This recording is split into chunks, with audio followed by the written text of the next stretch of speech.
Okay, today we are going to be live streaming the Half-Life 2 Aftermath modification.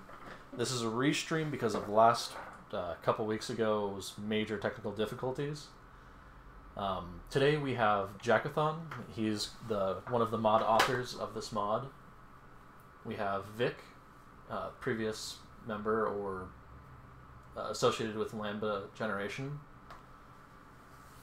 We have Vitoy of Half-Life 2 Beta Project, and myself, XJR9000.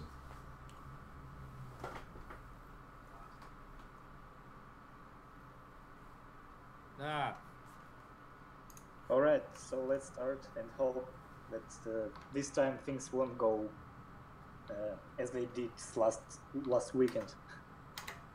Because if you were with us last weekend when we also streamed the same mod, everything went to hell, and for some reason we had to restart the stream 5 or 6 times, and eventually we just quit our attempts to finish the stream, so we couldn't finish it. But let's hope this time it will work. Hopefully.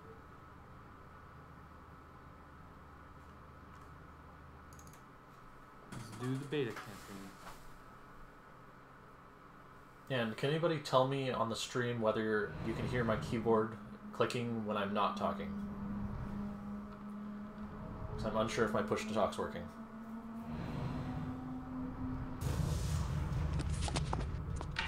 Alright, so what we are going to do this stream is pretty much the same. We'll talk pretty much the same stuff we discussed last time, because some people may have not seen us and not heard what we were talking. What do you see now on your screens is the old version of, at least one of old versions for Half-Life 2 Episode 1 Itros. Except back then it wasn't called Half-Life 2 Episode 1. As you saw on your screens, the name of the episode, the full name of it, was Half-Life 2 Aftermath Episode 1. And I guess Jackathon will again provide the information behind the name. Well, it was Half-Life 2 was announced, or Half-Life 2 Aftermath was announced in early 2005, and it was a single expansion. And as we know it, it was going to cover the stuff that all the episodes covered, essentially. But well, at least the ones that came out. Yes. Sorry to interrupt, but I actually emailed Mark Laidlaw. No, I'm get into it, dude. Oh wait, what? I just interrupted you. Go. I emailed Mark Laidlaw, and he actually said that Aftermath, the title, was supposed to be just Episode 1, like the Aftermath that was announced and was supposed to come out in 2005, and was renamed to Episode 1, was supposed to just encompass Episode 1. It wasn't supposed to include anything. Well, let me get to it. Yeah, go on, sorry.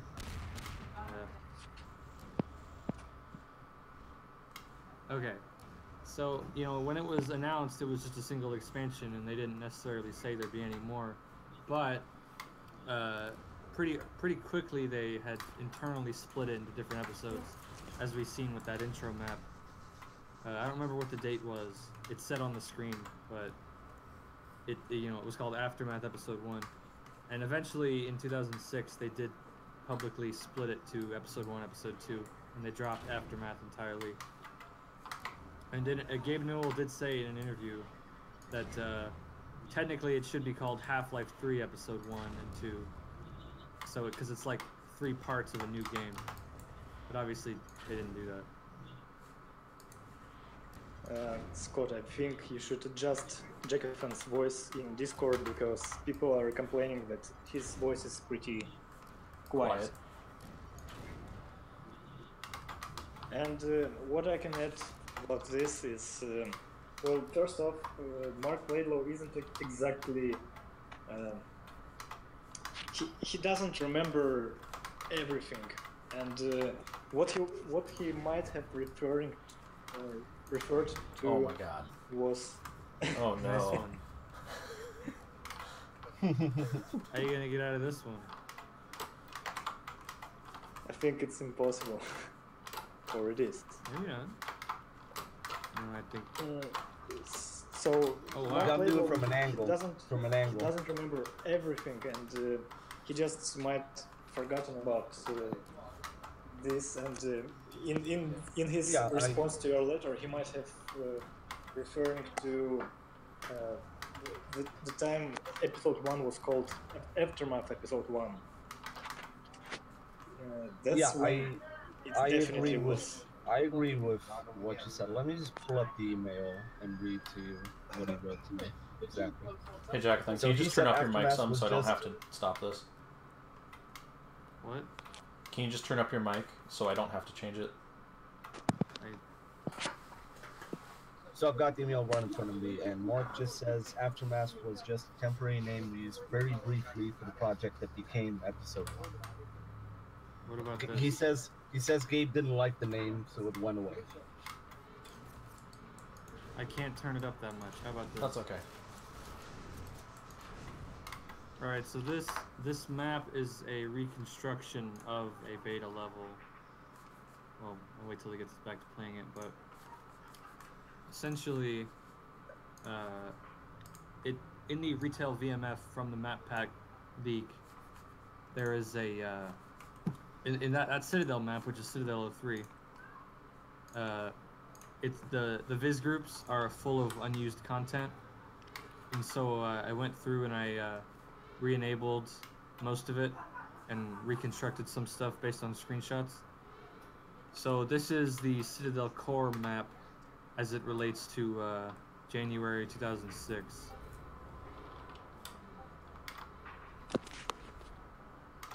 So this map is a reconstruction and not the original map. I mean, it's a reconstruction from people responsible for this mod. Yes, But and it is based on existing maps in the map book, right? yes.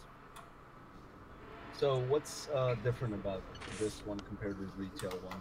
Well, exactly? from the viz groups, which is a way Hammer controls stuff that's enabled and disabled, there are catwalks in the core chamber, which you just seen a little bit ago.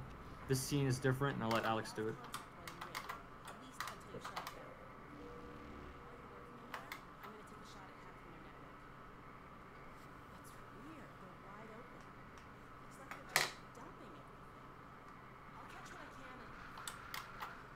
Oh yes, I remember it. The files, the textures you're seeing on your screens are existing in the files of episode 1, but they were unused. What is interesting about episode 1 is that pretty much, well, if not all the content, I mean, textures and dialogues are still in the game files, then definitely the pretty big part of them are still in the game files, despite they were cut, and some of them they might have cut very early during development. It seems. In episode 2, we don't have. We only have traces of majority of cut lines and dialogues. For episode 1, the only lines they deleted outright were the ones that have swears in them. They kept the rest that were unused. Oh, and you, by the way, you still can find those lines Jackathan was referring to with Alex swearing and G-Man saying shit in the pre-log files that were found like a year ago or so. Yeah. Even though the mod itself doesn't really have a demonstration of the lines, I did include the deleted files in the mod, so you can just download the Aftermath mod, and it will have the cut G-Man lines and Alex lines that were deleted. Or you could download the preload lines from our site. It is a separate download. on our site.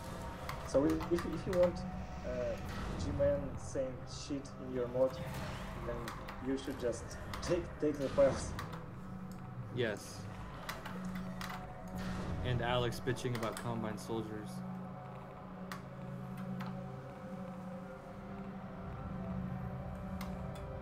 Alright, so on this map, despite the differences are not very, I mean, despite the differences from the retail version are not exactly. There aren't many significant changes between the beta They're version mostly and the visual. retail. Yes, but Gameplay-wise. still you can see them, and especially what is different about this map is the area around the core.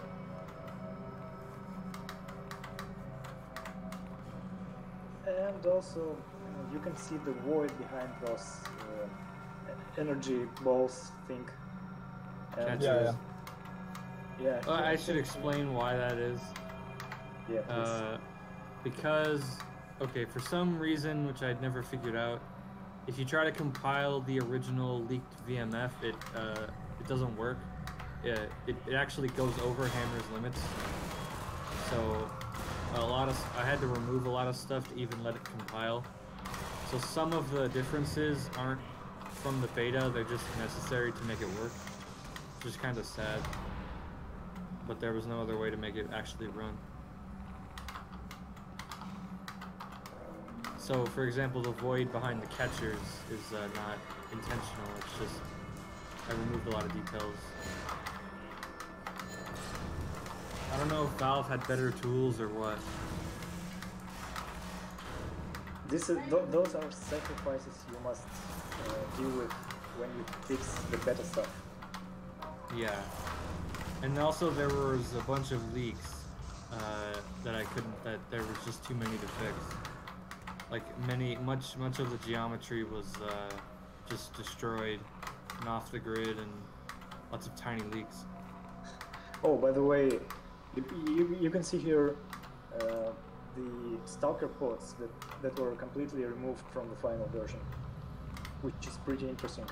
It seems they kept the stalkers here for maintenance. Also this little door is brush based. Yes. Instead of a model. And you should mention the thing about the air exchange. well, we can mention it on the next puzzle. I'll have to be right back.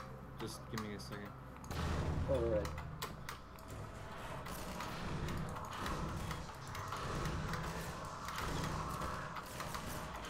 So as I said, the map here is pretty much the same.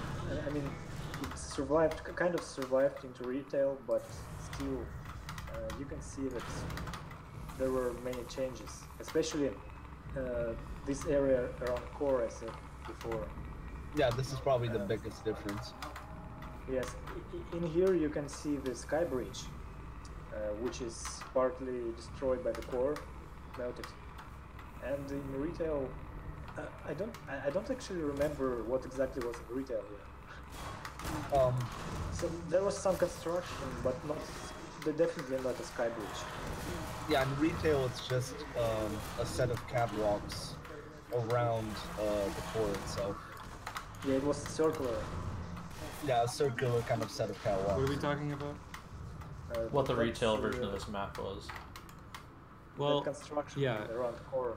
In the retail, it's the light bridge puzzle again.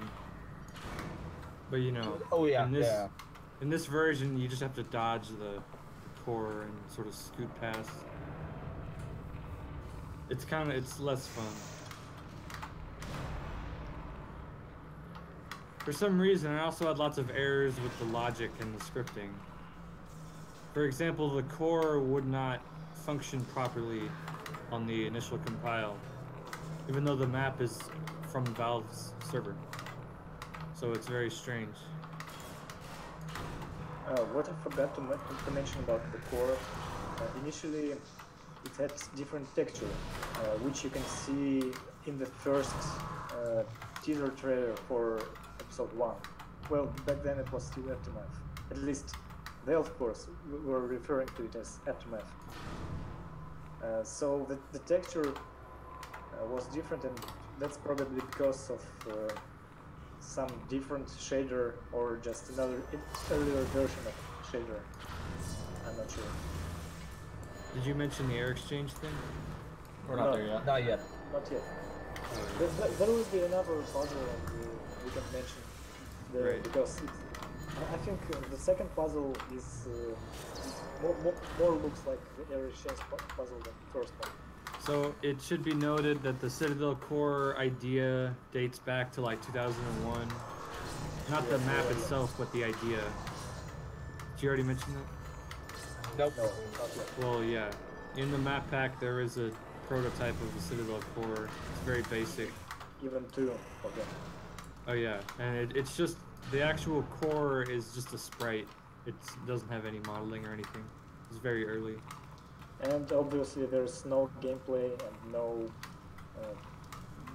it's just a prototype, like Jacob said. There's nothing significant about it. Yeah, it's just it doesn't look anything like this one either. So So what Jacob was talking about air exchange is this puzzle here, you can see. you could grab the door again. It looks pretty much, I mean the concept of it is pretty much similar to air exchange 06. The core, air exchange core puzzle, one of them. So if you played air exchange or saw the video on our channel, there's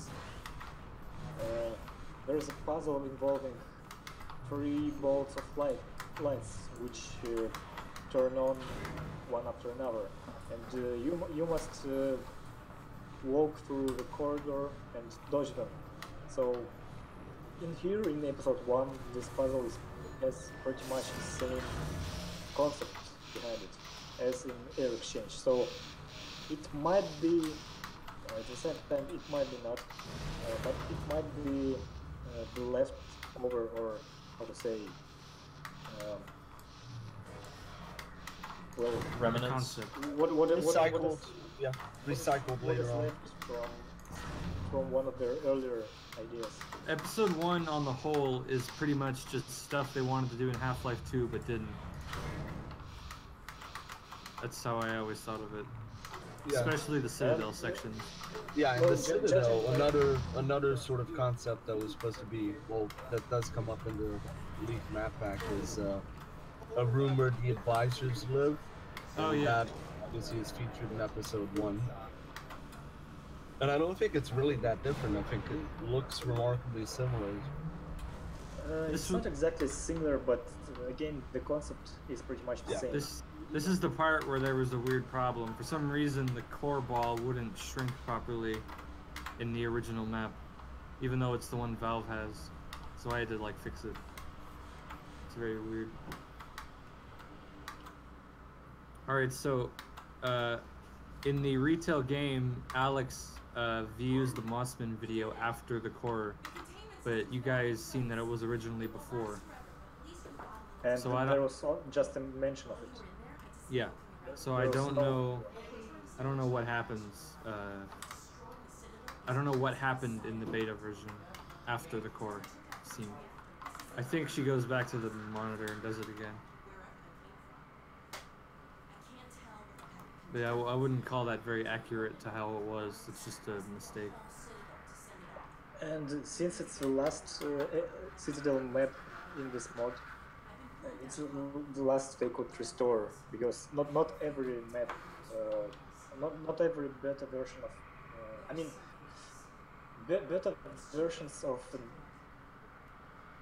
well, not A lot of the every map developers, version is not- the people that were working on the episode 1 maps, instead of keeping an archive of each one of the separate beta versions, they just overwrote a lot of them.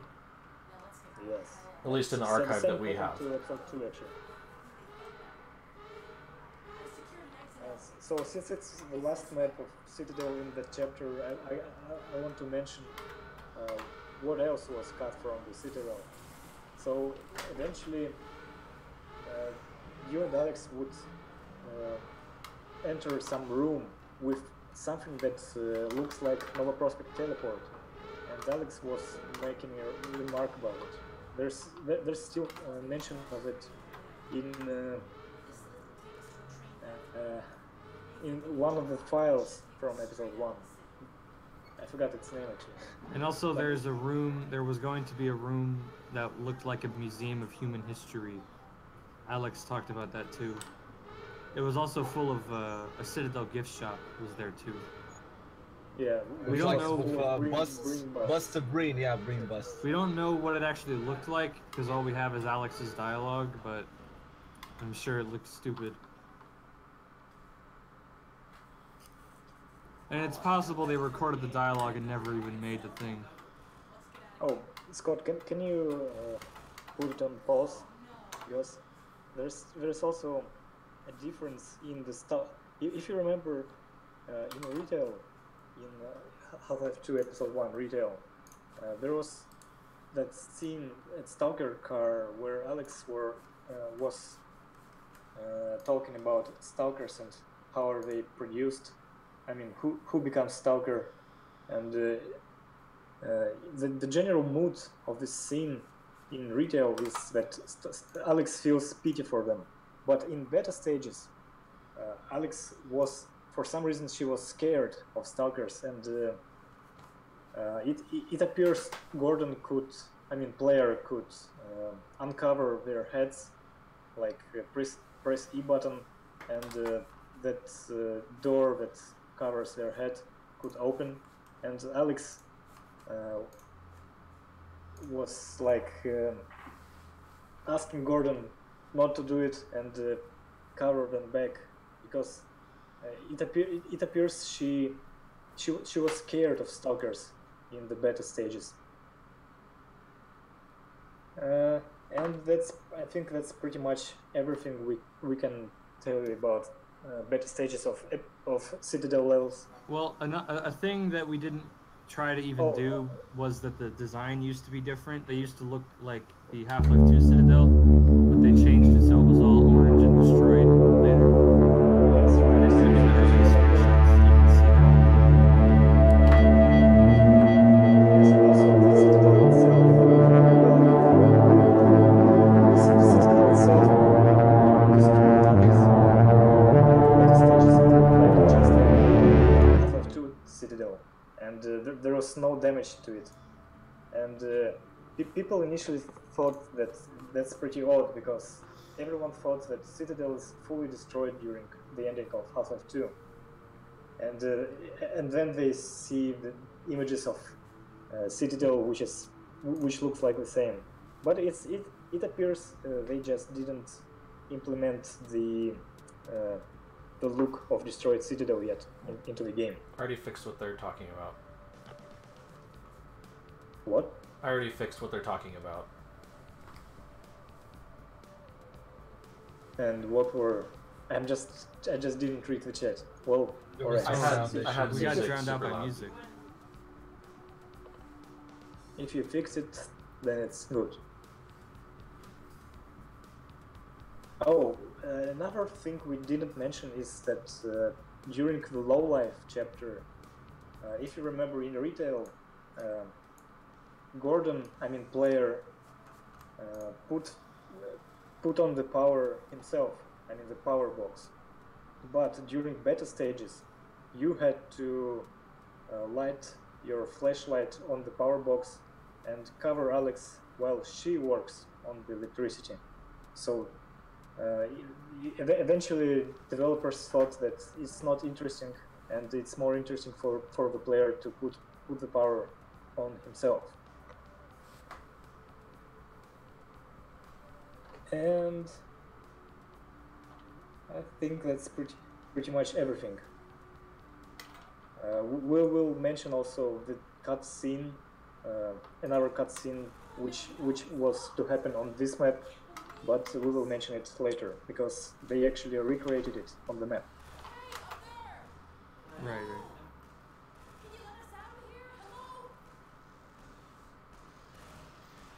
So, okay, I guess not everyone has played episode 1 as many times as other people have. Like I had to play episode 1 a lot to make this mod. And so I should explain what the major difference in this map is. So this is the beginning of the I think it's Escape from City 17 chapter. Yeah, Urban Flight. Urban Flight, that's what it's called. And the first map, which is what we're on, it used to be a lot shorter. In the retail or in the beta version,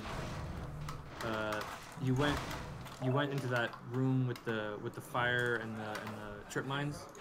You went into that a lot sooner. But in retail, they added a whole 2 other streets and a new vista for you to look at. Beta version was shorter, and you should see that up ahead. It might be leftover from Aftermath era. Well, if we consider it was truth. I mean, what our thoughts about it are. Maps would be smaller. I mean, the gameplay, but there were more of them. But that's just our theory. Obviously, this is stuff that we're probably not going to get to know very soon. Okay, so if you look, you see the Citadel Vista is still sort of the same, but the area around it is a lot different. This area is still in retail, but the Vista has been replaced with buildings. So you still visit. That Kleiner used to originally be on a building that was about right over here too. In what? In retail. Oh yeah. No, yeah. he's on the right. He's on the right side. Oh, over here. Yeah, right there. Yeah.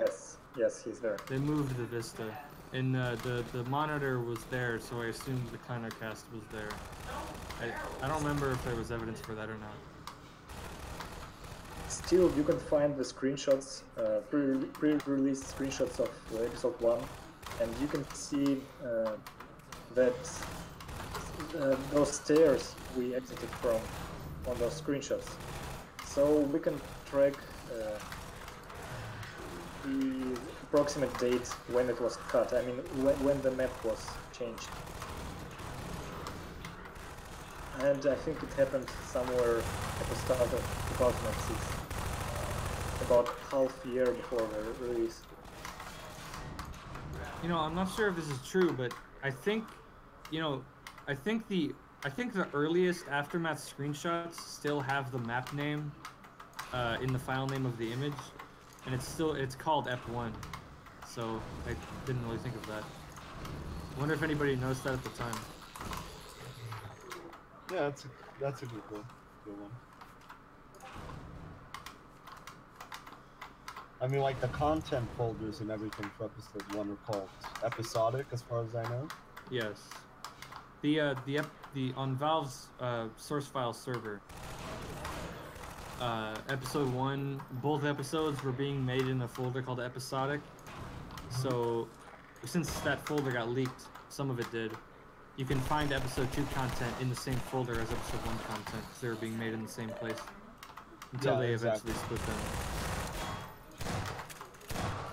Oh, and by the way, Jacobson told us about interesting script that can be found in these groups in here, which was to happen in here. Can you tell about it to us again? So this is the, I think it's called the Arcade is the name of it. It's not Manhack Arcade. No, don't get that idea. But instead of 2 Combine soldiers setting the trip mines, the original scene was that a Combine soldier would run down the stairs from the right, and his name was Arsonist, and he would shoot at a zombie on the far wall, and he would toss a grenade, and it would light the propane gas and start everything. Also, fun fact, those trip mines are called slams. That's one of the few ways that slams are still in the game. Yeah, it's just like the cut weapon from Half-Life 2. Wow, or from Half-Life 2 Deathmatch. Made the jump in one go. That was really good, Scott. That's actually not very difficult if you know how to do it. It's really annoying. Yeah, sometimes I forget how to do it, and I have difficulties. I think seesaw puzzles are probably one of the worst things Valve have ever done. But that might be just me.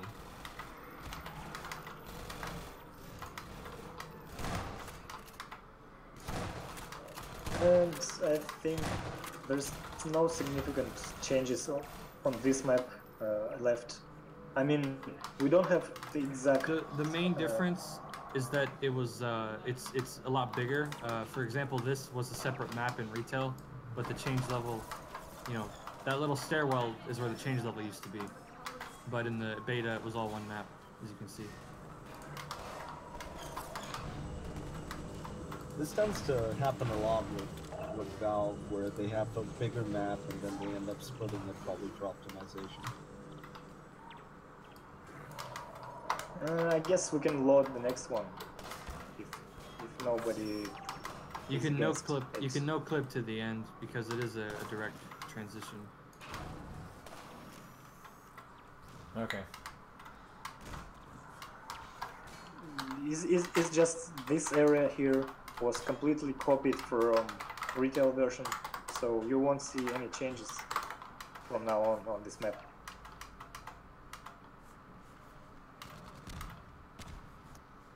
I don't know where that No, is. it's on the far end. Yes, right. Behind that fence.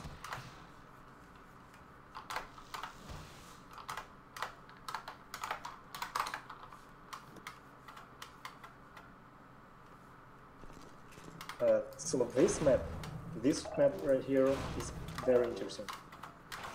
I mean the changes from retail version. It's a lot more basic, for sure. Also, just in terms of little stuff, all of the textures on the floor and the ceiling and the walls are different. There's a way, Valve will do this a lot, where you can easily find out how it used to look in Hammer. If you go outside of the map and look at the outside, you can see the old textures. For example, in retail, this place looks a lot more run down, but in this beta version, the walls are a lot cleaner. It's a different texture. Same with the next room. And same with the room from end of the map. This is where Alex has that whole bunch of cut dialogue, right? With the combine laws and Yes. stuff? Yeah, rules and And regulations. I'm sure you will hear. Oh, she's so. Right, she stopped talking. It's just we were talking while she was talking. I completely forgot about that. Well, we can revisit it later. There's a separate map that shows the scene. Yes. Yeah.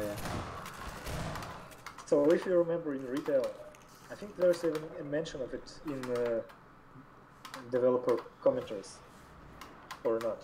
I already forgot. So if you remember the retail, she only mentions the 50 combine regulations, but she never make any example of them. But in beta stages, she made about 6 or so examples of those combine regulations. Alright, so this is where the map changes a lot. So this whole area is a lot more basic, and it's a lot easier to just cheat it, so you don't have to actually do any work. So in retail, you have to jump down to trigger the antlion guard, but up here in this beta version, you can stay on the catwalk the whole time. That's why they changed it.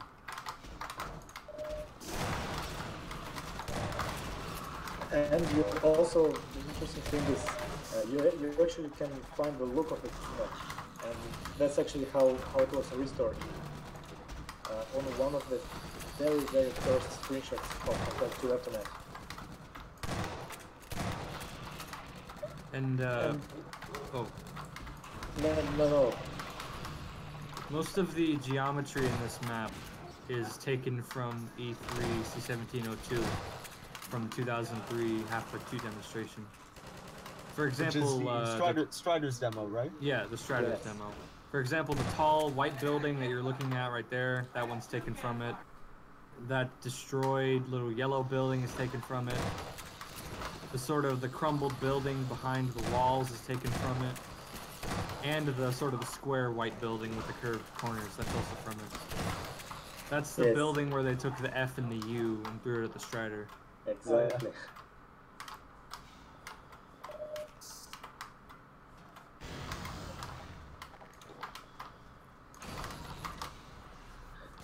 So yeah, this map is actually not original. It's not from the leaked map pack, because unfortunately it can be found. The version can be found there. But the team behind HL2 Aftermath mod managed to restore it from screenshots,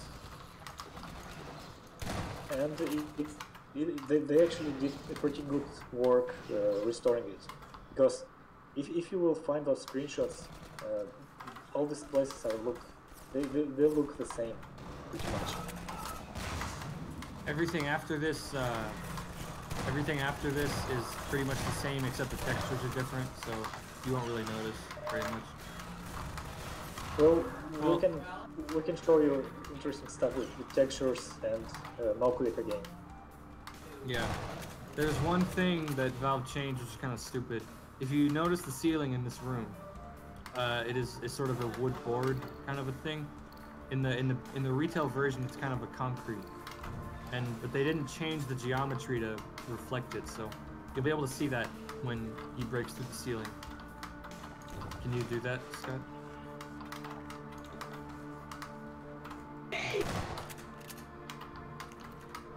It's just a little thing, but it's a very classic Valve kind of thing to do.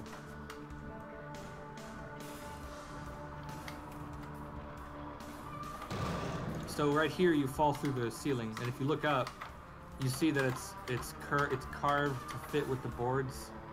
The geometry is the same in retail, except it's concrete texture, so it just looks weird. Yeah, it just makes no sense that concrete makes same pieces, same broken pieces as the parquet. Yeah, so that's a very Valve thing that happens, I feel like.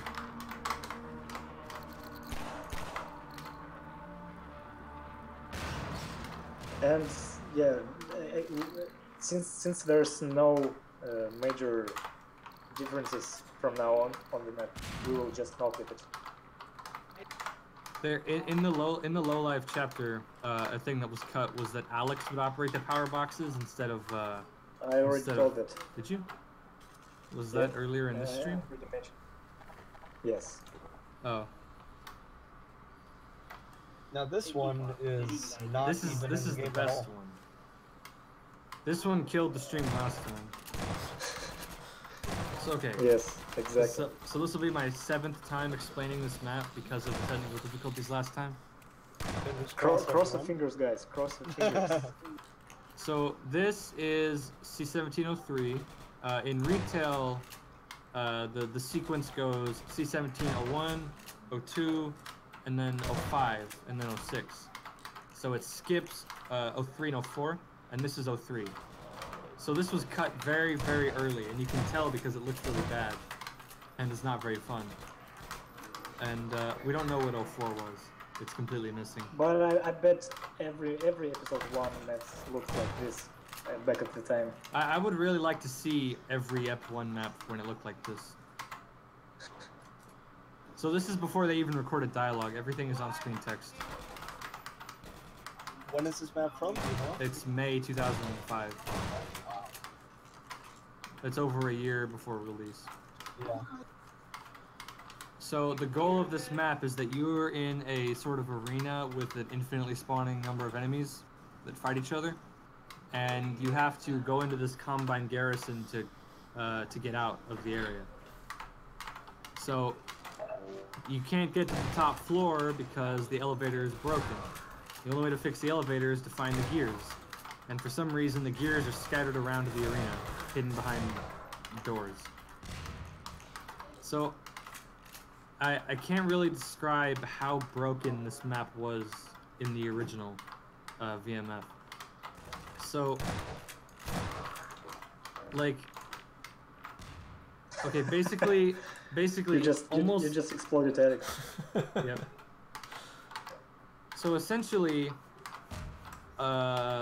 maybe half of the brushes in this building were missing. Like, and so I had to remake most of them. And the elevator shaft had walls intersecting in it in all sorts of weird ways. And there were walls missing, and like doors were like halfway displaced for no reason. I can't describe how terrible it was. And the map crashed Hammer the first time you open it because of an error on one of the lines. It got corrupted, so I had to fix it. And it was really just terrible. And it was a lot of work to get it to this playable state. Good job. And so the sort of the gimmick in this map is that Alex walks around on the building above you and sort of covers you with her pistol. If you look up at the orange building, you should be able to see her in one of the windows. Yeah, there she is. Yeah, she does cover you. She fires down at the zombies and stuff. And for some reason, most of those locations were inside of walls, or like floating in midair, like the locations that she's supposed to run to. They were just not places a human could go. So I had to put things for her to stand on.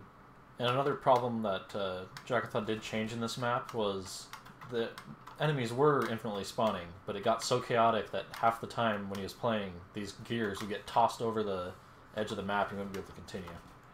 So I made all the enemies limited, but I made the zombies spawn for longer because they're the most harmless when they're alone. So it does kind of take away the Alex covering you, but I think that's a fair trade. Also, I had to fix Alex moving from point to point. She used the assault point system. You know, mappers might know what that is. But instead of working, it just broke her AI completely. So I had to completely rebuild the movement system using scripted sequences instead. And that's the good example what modding on source is like. There's also always something that spoils everything and makes something completely unplayable. And you just spend much time finding the way to fix it. That happens pretty much with every mod that is based on source. And working on the beta engine is a It's completely different story. Exactly. So, so here we go with the finishing of the scene here. And by the way, this idea with gears is somehow recycled in Is episode 2. You can say, I think. It's Yeah. like a puzzle during the implant tunnels. Alright, yeah. I guess Valve doesn't let anything go to waste. Except So for Half-Life 2 they episode decided- 3. That's true. That means that episode 3 is going to have zombie boxing. Thank God. And you know, Yes, and also zombie zapper car. okay, here's another thing I did. All of these rooms were enterable, all of the rooms around you. So I put doors on them so you wouldn't get lost. So the only way forward is the correct way. Otherwise, you would just get lost in this building. There were no lights, and there was no anything. It was completely. You would just get completely screwed up in here. So yeah. No lights, no enemies. Sometimes not Oh, even a God. floor. What happened? I think I crashed it. You crashed the game? Nice job. Well, the good thing Is the thing stream is still that, going? Yes. Yes, it's true. Okay. That's the main thing. I don't care about the game crashed. I can still It shoot. doesn't matter. After the last week, what matters is to finish the stream. Okay, there's one map left in the campaign, and then we can look at some dev test maps, maybe.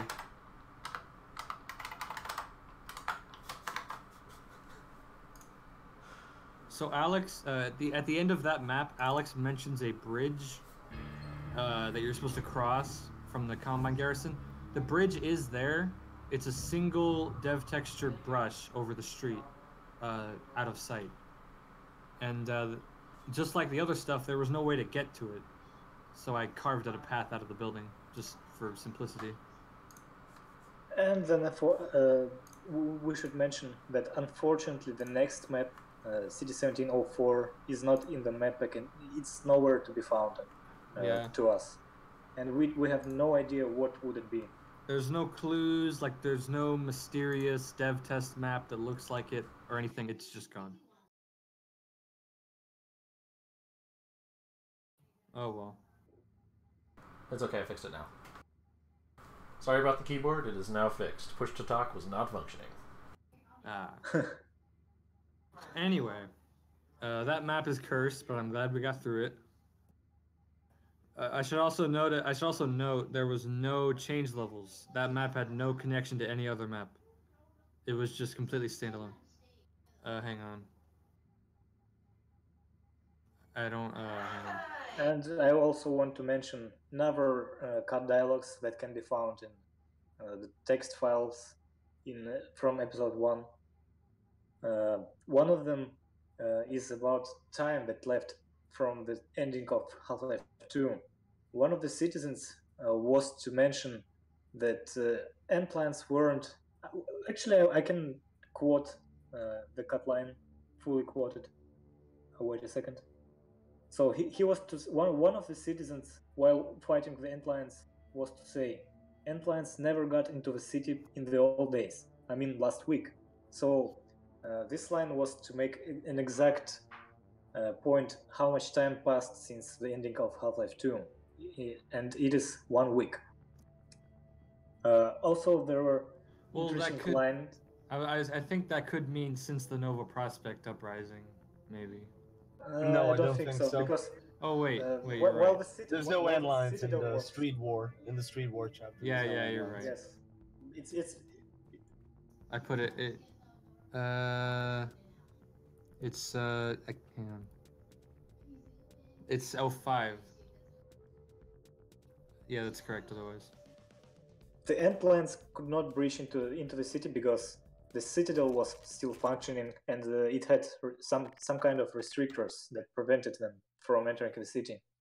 This map was also cursed when I was developing it. So, for example, the lighting would never compile properly. There'd be everything would just be dark for no reason. Only some lights would work. I don't know why. It only happened when I compiled it on my computer. When other people compiled it, it looked fine. And it only happened with this map. So, beta curse.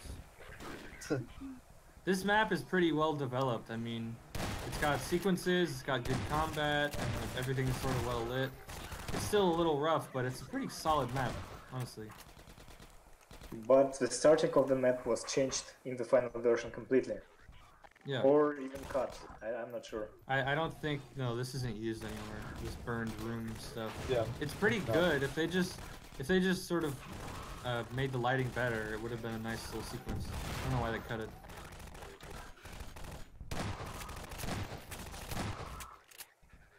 I don't remember. Did we ever mention what map is it? We did not. It says it at the beginning, but we forgot. This is actually the final map of episode 1. Oh, right.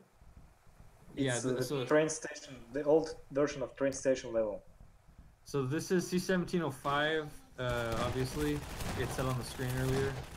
And in retail, they split it to 05 and 06, where 06 is the inside of the train station, 05 is the outside. But in this version, it's all in one map. Because the train station was a lot smaller. And it reused the Half-Life 2 train station. Obviously, they cut the starting this building with all these rooms because in the retail, the 05 map starts right before you exit on the street. Yeah. This, you know what? I think this could be a clue to what C1704 looked like. Because I think the map that comes before it is C1704, according to the change level. Well, it is possible, but So this isn't the whole map, it's just an idea, maybe. Maybe it was more Street War stuff. We'll never know. so wait, O3 was after the scene with Barney? Well, I don't know. It's hard to say because O3 was cut so early. We don't really know how it was ever meant to fit in. Yeah, right. This structure here is pretty interesting behind. It is actually the structure that can be found on one of Half-Life 2 beta maps. It can be found during the Coast chapter, I think Coast 07 in the leak. It's right before Bridgepoint. Yes, right. And in retail, and then they it cut was it cut. again. And then they added the structure in episode 1, and then, like Jacobson said, they cut it again. It's yeah. A lot of stuff is like that, where they add it, where they cut it just from one game and then they cut it from another game. There's just one word about it. Valve. Yep. And as we said earlier, the interesting thing about this map is that the whole sequence, the start at the burned down building, the evac of citizens, and get away from City 17 was all the same map. It was just one big map with a lot of gameplay, and eventually they decided to separate on two. It used to, okay. So this is the September 2005 version of the ending of the game.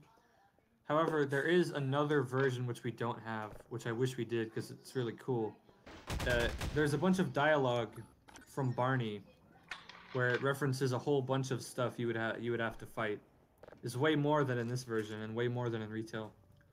And also Barney was RPG soldier. Yeah. Soldiers with RPGs, yeah. Also gunships. I think he said 2 gunships would show up, as well as a couple of Striders. There was also something about kneecapping a Strider, which is... I think that could be related to the Hopwire or something. Yeah, that's what I was thinking as well. But, you know, it's just random dialogue. So, I don't know... I don't know if that version was before this one or after this one. It's hard to say. But I bet it was an earlier version, which had way more things to fight. Barney would stick around longer. In this version, he leaves before the Strider shows up. Same in retail. But in the beta version, he stayed around the whole time.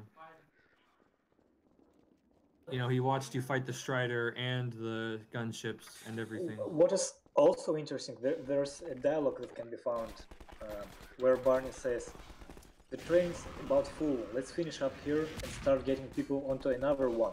So it appears there would be not just one train, but at least 2. Alex has similar dialogue also.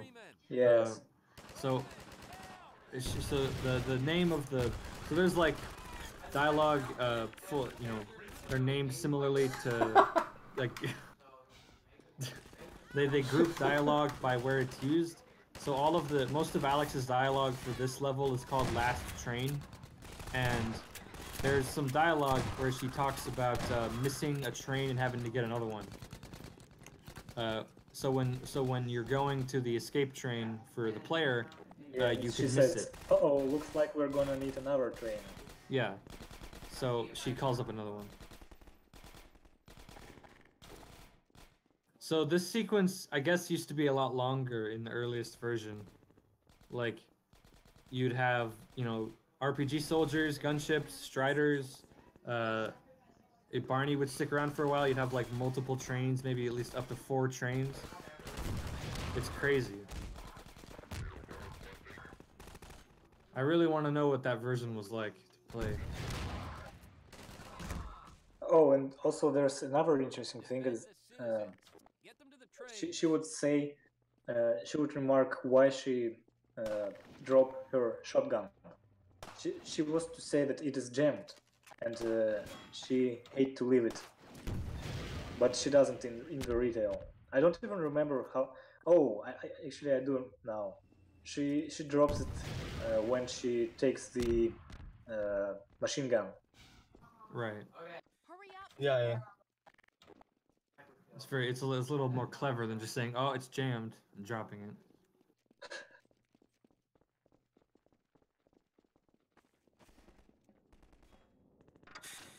Some scripting was missing in this version as well. For some reason, when Barney was supposed to leave, there was nothing that made him get on the train, so he would just stand there on the platform as it pulled away, and it was kind of funny. But then what would happen is when the player and Alex would get on the last train, the gunship would show up and kill him, and the game would end because Barney died. So that was kind of funny. I had to mess with the scripted sequence to make him force him on the train. I think on the video on our channel, Got you covered. Hot Dog fixed this map as well, but he didn't manage to fix Barney, and I think on the video on our channel he stays at this place. Go back to Barney and get another group.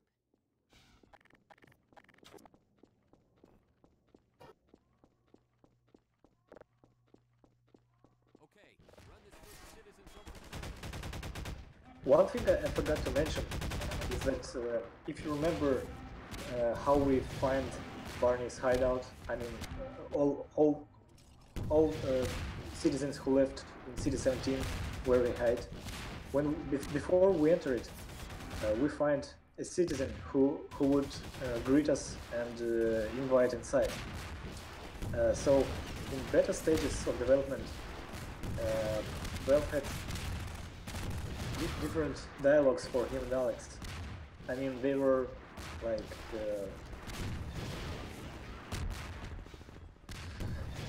oh crap, I forgot the word again.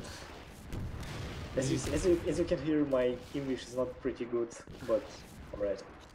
So in those dialogues, they were pretty funny actually, because he would remark, he would ask Alex if Gordon is his boyfriend. Also, he would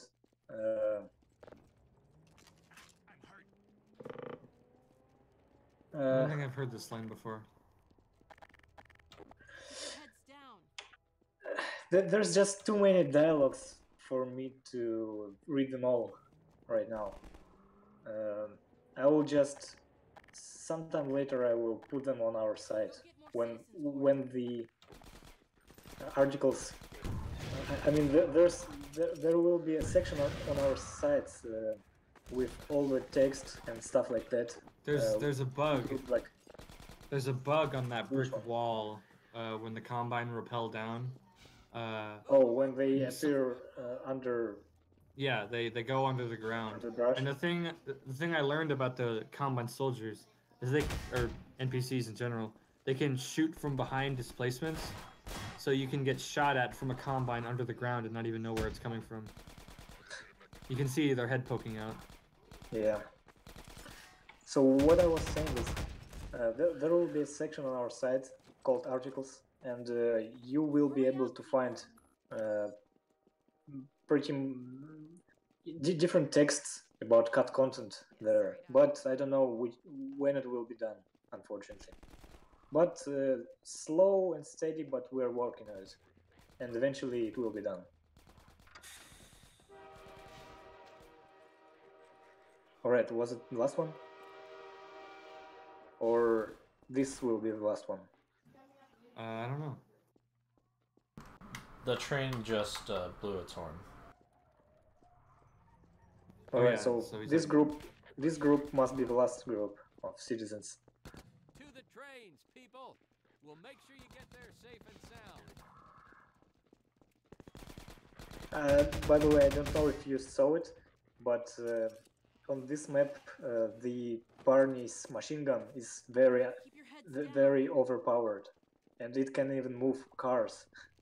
And if the Barney hits soldiers, they can fly on the other end of the map. There were a few times where we saw that. Yeah, it's a little overpowered. So this next part with Alex uses some cut dialogue as well. I guess you can just listen to it.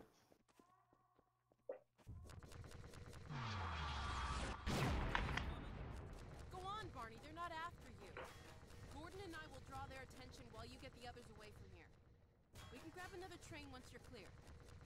Okay then. Don't take too long about it, yeah?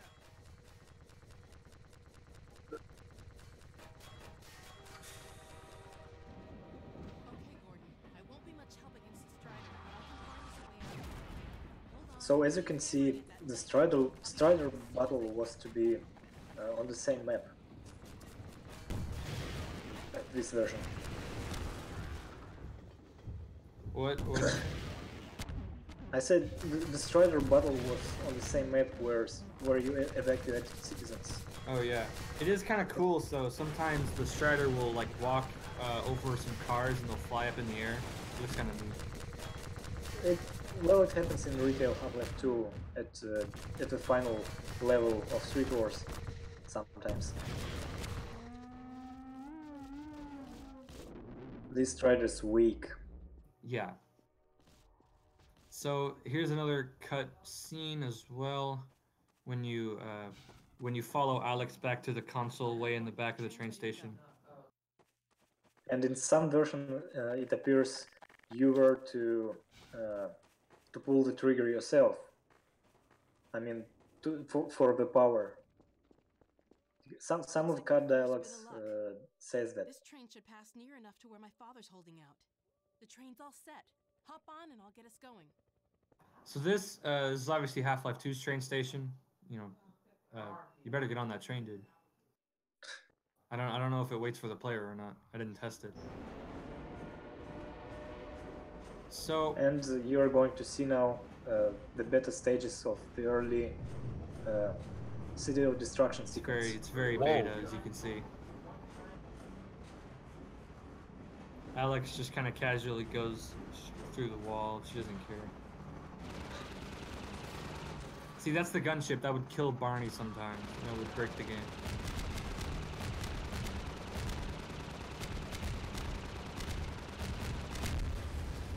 I like the Strider here. It will appear soon. Yes. And also you can see poles like shaking. I think that happens in retail as well. I don't remember actually. No idea. But yeah, so there's the Strider that does kind of have an interesting animation. It's kind of out of sync, but you should be able to get the idea of what it is.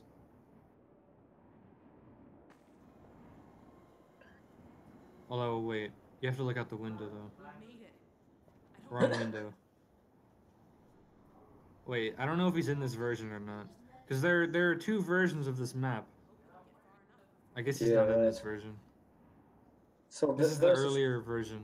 There's another version of this map where Strider would appear in this place, and the cars fly by him, and one of the cars hit him. And yeah, and he goes flying back. That's awesome. I think it was to kill him, but it doesn't. Well, there's actually an animation for it. It's not. It's a scripted animation. Alright, so this was the end of mod's campaign, and what we are going to do now is to show you separate maps of this mod. There are few separate maps for cutscenes here, and also few other maps. So the cutscenes are in a different folder. Go back up. Oh, nice one. So this is after. This is the beginning of the stream. No. Okay. Okay. So if you want to look at the cutscenes, you got to go back to the root folder. It's in nope. Aftermath demo maps. Episode 1. So here's stuff. So I guess we can start at the start. So this is the earliest version of the G-Man intro from episode 1. It's in the files. We meet again. So nice to have you with us, Mr. Freeman. Get back where you belong and forget about all this. Until... Alright, so I should explain what that was. So essentially, It's really basic. They took the scene of G-Man from the beginning of Half-Life 2, and they just changed the dialogue to be stuff they recorded in 2002 for Half-Life 2. That dialogue is old beta dialogue from the Hazard course in Mark Laidlaw's map. Wait, are you sure it was 2002 and not 2001? 2001. So they just took the old dialogue and they put it on the Half-Life 2 intro, and it was called Ep1 G-Man intro. It's obviously very early. Okay, this scene is very interesting as well. This is a cut scene with Alex in the Citadel. There's two versions of it. I think we can get through here. Where are your friends now, huh? Stripped you for parts and left you to die? What did you expect? They're no more human than you. Traitor. This was obviously a temporary scene because the model never had physical attributes. I mean, the model of stripped soldier. But if the scene would survive into the final game, obviously they would add.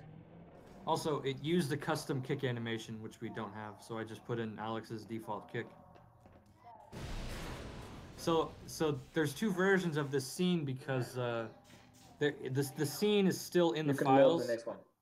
The scene is still in the files of the game, and if you look at the VCD, which is the file for scenes, you can actually tell that they used to be different. They used to use different voice lines, so I was able to make the beta of a beta by doing that. We can get through. Dead. You got off easy. Traitor.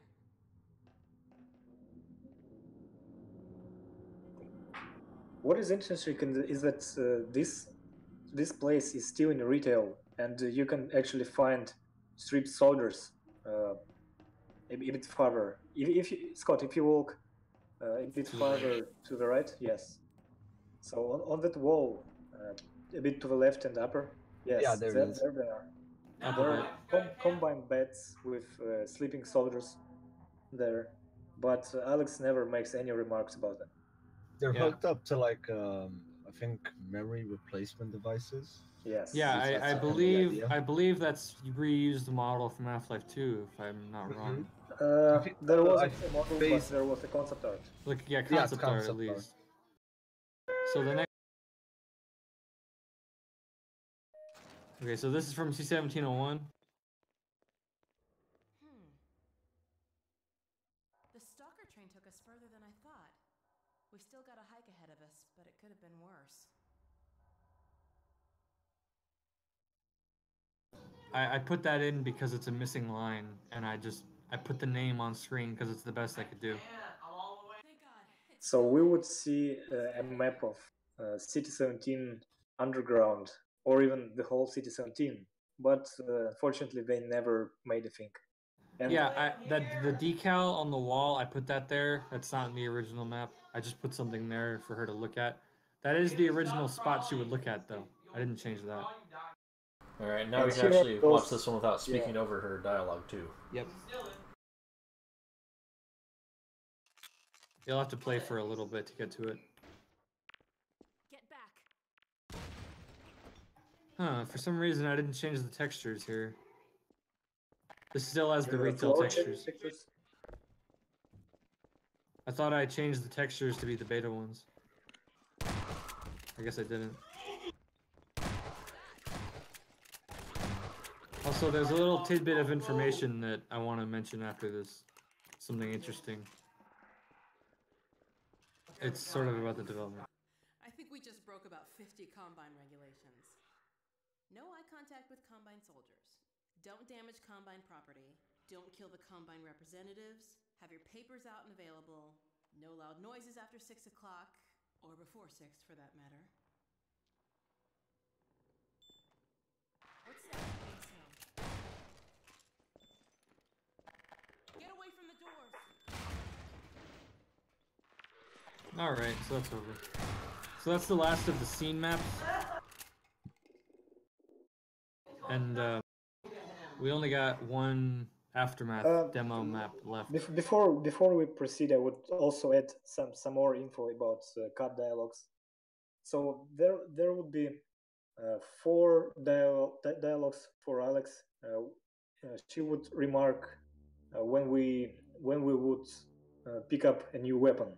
So I can read actually all those dialogues. The first one is, "Looks like you know how to handle that thing." The second one is, "Huh, looks like your kind of weapon. I see you handled it before. Oh, that weapon is definitely you." So as you see, Alex would make a remark when we pick up a new weapon, but for some reason Valve decided to put it down. It seems like a fun idea.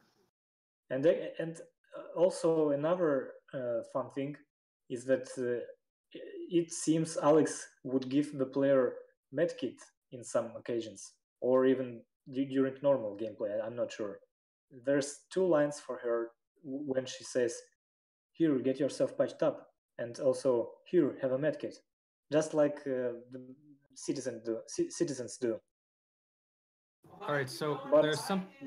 You done? both of the things were cut from the final game. All right, so there's something I want to go into that I found out while I was making these maps, while I was fixing these maps. So Episode 1 is kind of different from Half-Life 2 in the way that it's full of things called dev shot cameras. Now, to like briefly explain what those are, basically a level designer will put this camera in a map, and then every time they launch the game with a special command, it will take screenshots from the point of view of every camera, and that's why they're called dev shot cameras. And every Episode 1 map is filled with them, like hundreds. Hang on, I don't have my text file here actually, but I can get it quickly. But basically, there's a lot of them, and I kind of wondered, why are they there? Because they're not, they're only used by developers. Why were they taking all these screenshots? So I emailed David Spayer about this, and he said that he told me I should ask Robin Walker, so I did. And Robin Walker said they took the screenshots. They went through every version of every Episode 1 map and took screenshots using the dev shot cameras, and they made a development timeline video of every map. And Wow. David Spayer or Robin Walker told me that he thought he had released it. Like he thought it was a public video, but obviously it's not. And he said he used it at several talks, like GDC talks. However, I've not been able to find any footage of any Robin Walker talks where he uses it. I also asked him, could you release it? And he didn't respond anymore. So that's Valve. Ah, man. That's classic. He sounds explained amazing. in depth. He explained in depth the process they used to do it. So he said Typical Volvo. Yeah, he said that when they were near the end of Episode 1's development, they went into Hammer and they placed the cameras in every map at a bunch of different locations, and then they took out the locations of every camera, and they put them in a text file, and then they loaded the text file into the engine, so that when you would launch the game, it would automatically take the photos from those locations, even though the cameras aren't in the map, right? So what they were able to do is they reverted the BSPs to every version that they had in the source files, and they took a picture in every version without having to recompile every beta version. So that video exists somewhere, but we don't have it. It would be very cool to have. Really interesting to have, yeah. And I have this file. I wrote a file on it somewhere, and I'm trying to find it now. Well, I guess we should remind Valve again about those videos they didn't release. Who knows if they even have it anymore? Well, Robin didn't say. It's been 12 years. Maybe they do. All right. So Oh, you wanted one to... last thing. Yeah, right. All right. There are 114 dev shot cameras in episode 1. So if you think On about what different that maps. means, so every camera means one uncompressed 1080p screenshot, and they went through every BSP version. So there could be hundreds of versions of every map, maybe, at least like a handful, if not more. This is in the main like Valve files repository. So there's like thousands of screenshots they took to make this video. So yeah, that video would have been cool to have, but he didn't reply to me after I asked for it. How long Even though ago he did thought you it was speak with already him? public. All right. I guess whatever. we can finally show you the cool thing. The demo with one of the cut weapons. Well, it wasn't exactly cut, but it actually still in the final version of episode 2, but in very, very, very different form. And episode 1 as well. So the on-screen text explains a lot of the stuff, so you can just read that if you want. Essentially, it is a Half-Life 2 had a weapon called the Hopwire, which was meant to take down Striders. It was a grenade that hopped up in the air and then splat out a bunch of wires, and it hung in there. And then when anything walked through the wires, they blew up. So it was like a tripwire. Eventually, it appeared that this weapon worked well in closed. I mean, It didn't work worked well outside. Yes, it worked well in inside buildings, for example, in some corridors or rooms. But it worked. It didn't work on open air because Which is where the Striders wires would be. would. Yes, the wires would stick to skybox brushes or some places where they shouldn't stick, and on some occasions it would crash the game. And this concept didn't work at all. I mean, as a game for gameplay purposes. So So in they episode remade 1, the weapon. they revamped. Yes, they remade the weapon during the work on Aftermath. And what's interesting is that this grenade here, Vortex Hopfire, still can be found in the initial release of episode 1. Actually, players found it back in 2006, except they didn't know that it was an evolved version of Half-Life 2's Hopwire. In episode 2, they talked about it in the dev commentary.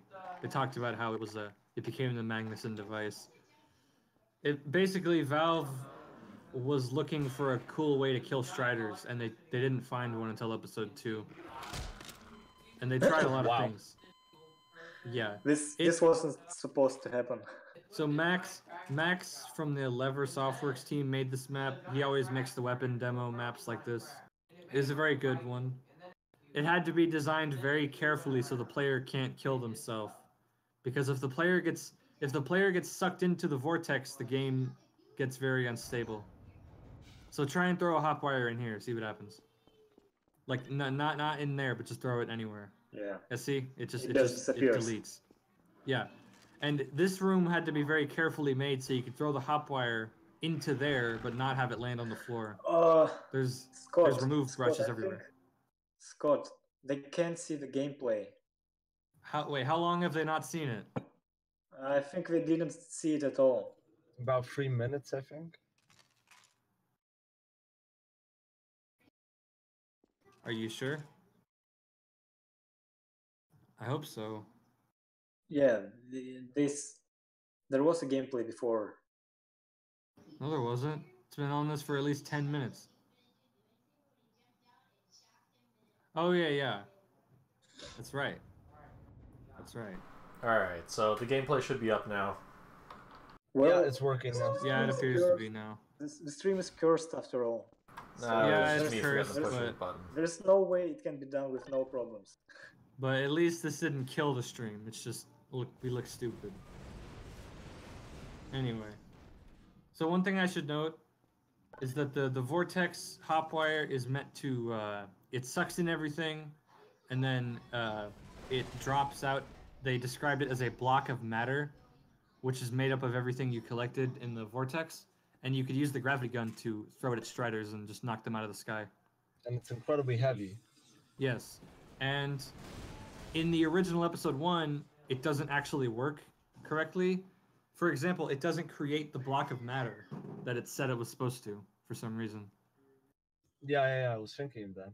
But we fixed that in the code because it's a single line which has been commented out. And how did you find the code of it, by the way? It's in the SDK. It's in the leaks. It's everywhere. Oh. It's still in the SDK, and you can just turn it on and it works. Like you enable the file.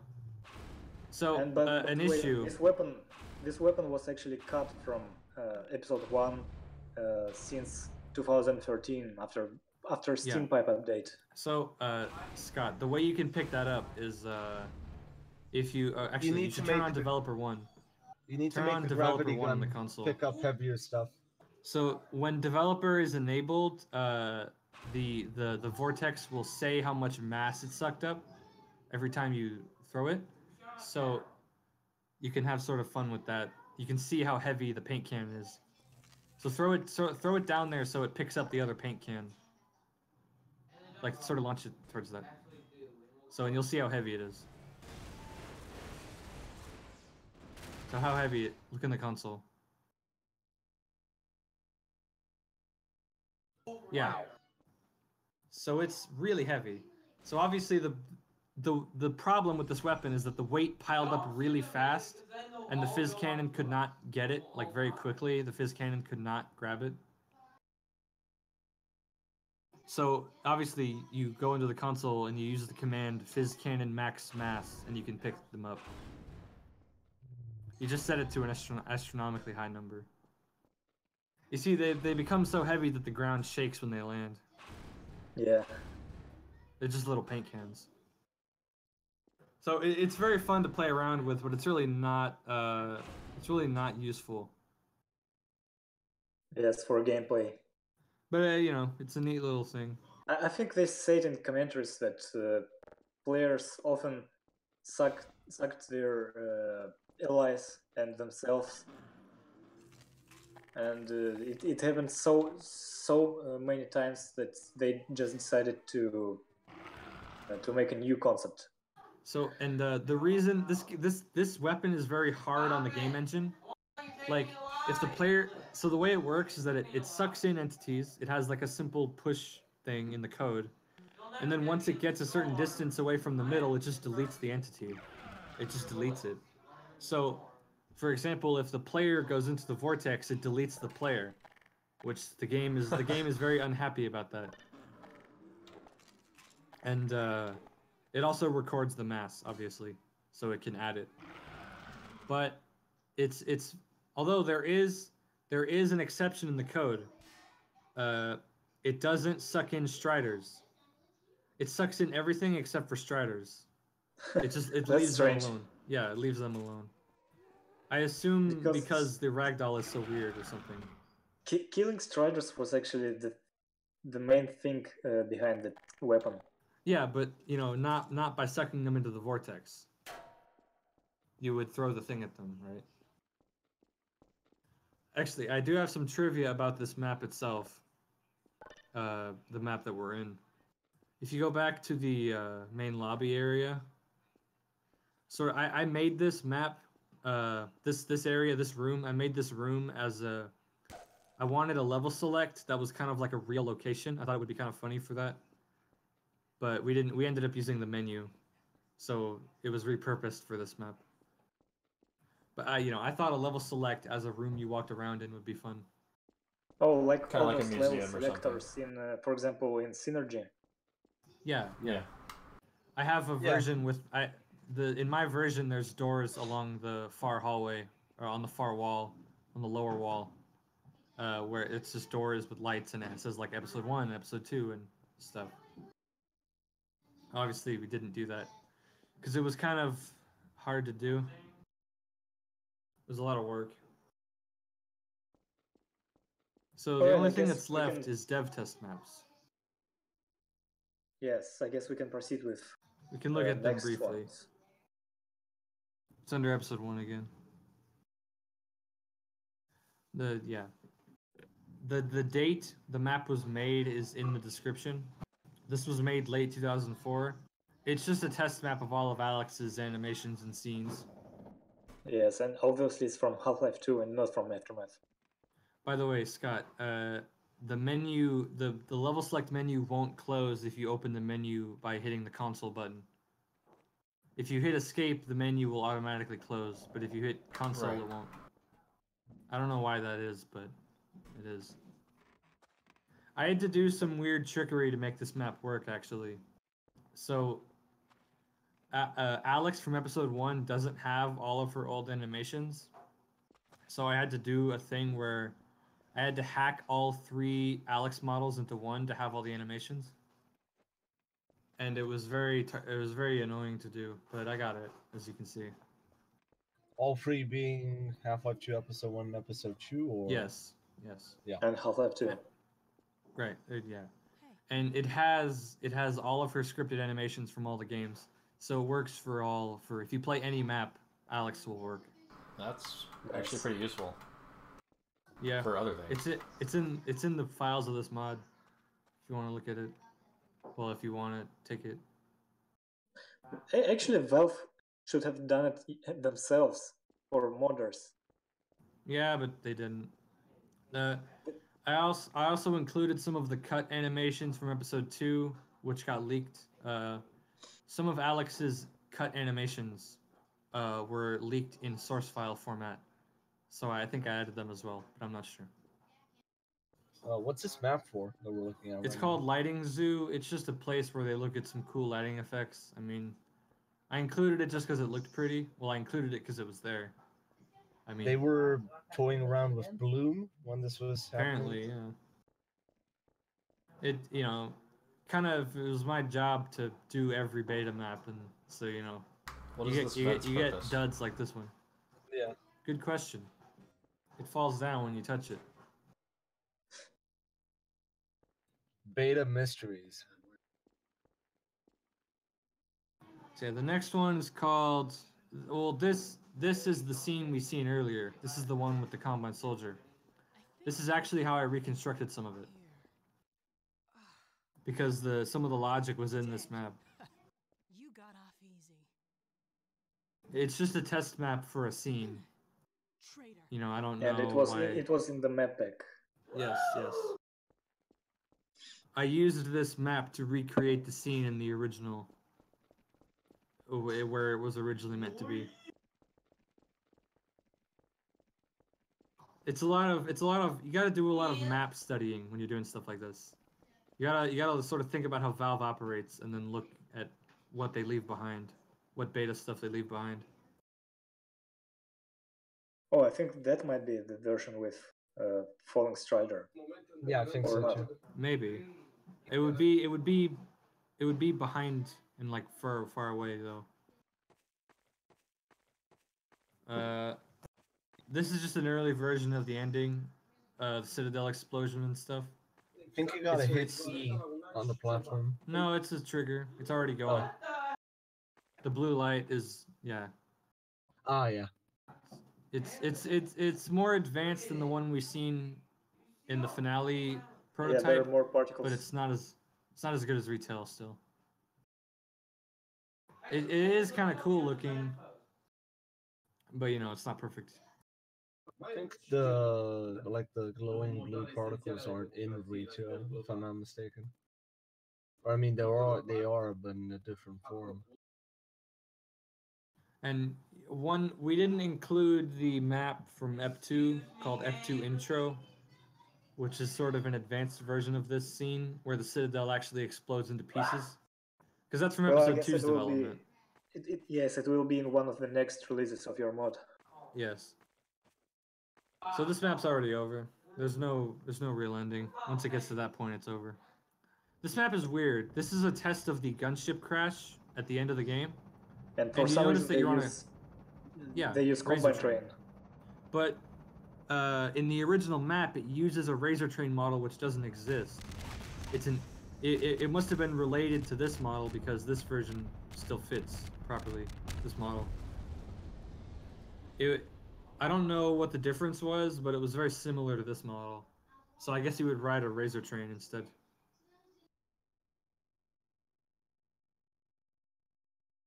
This might have the Strider in it. Or probably not, actually. We'll see. Because, well, it's very complicated the way that I worked out the beta stuff. Like, this map is cut out of a bigger map, as you can see from, like, a lot of stuff is missing on the left and such. But in the VMF, it's all still there, just hidden. This is how I actually made the fix we seen earlier. So I don't think it'll be in this map.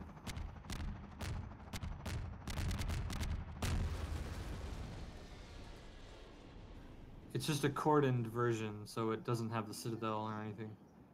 Lots of weird test maps that I couldn't tell you what they did them for. Scott? Well, this one was probably Oh, you're... what happened. Okay. No. What?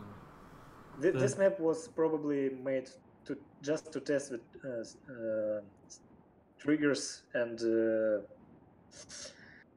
I mean everything that was to happen during the train ride, not related to the Citadel destruction.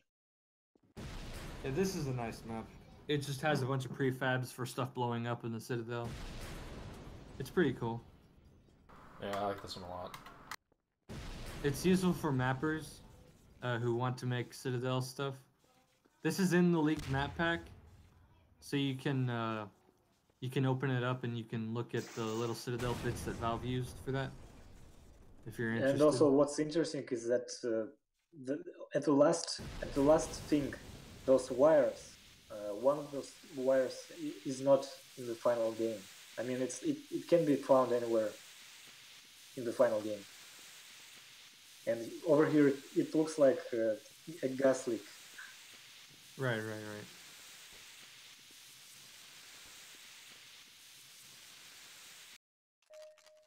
So this is just a little... This is for testing how lighting falls on Alex's model. You can just make her go to certain spots on the thing, and she'll do it. Because in episode 1, I think they added Fong shading, as well as what were some of the other things they added? That's the only one I can think of. The way it's more impressive in the colored lights. Although I will say it's kind of missing something because we're not using the original engine. The lighting has been updated again since episode 1 came out. So this doesn't look exactly the same.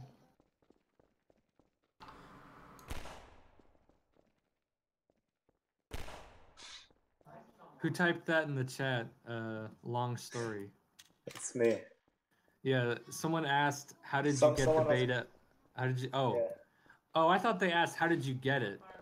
Not how did you get into it? Nah. I almost asked a really stupid question. So yeah, this map is a little... just something for you to see how Valve does their test maps. I was about to ask you, Jackathon. I was about to ask you if you have the original VMS for these, but... The original what? They were leaked. Yeah. I was going to ask you for these so I could compile them for the old version of Half-Life 2. But they're public. Yeah. Nice. So it's pretty much the same map, I think. I think it doesn't... I don't know why... It looks a little different. There's a light on the wall, and that's the only difference, I think. Yeah, this one's a little darker. I think I accidentally compiled without HTR. I'm gonna be honest. Yeah. I think... Oh well. A little late to fix that. Well, I guess we can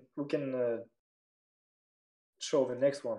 I like this. This one's really interesting.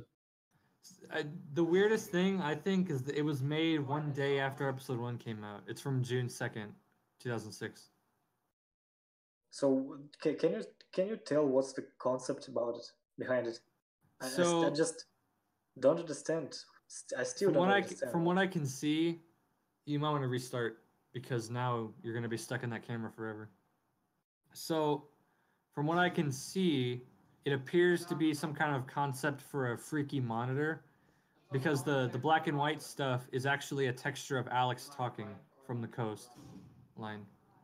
So And you had to move all these cubes, all these parts of monitor to make an image.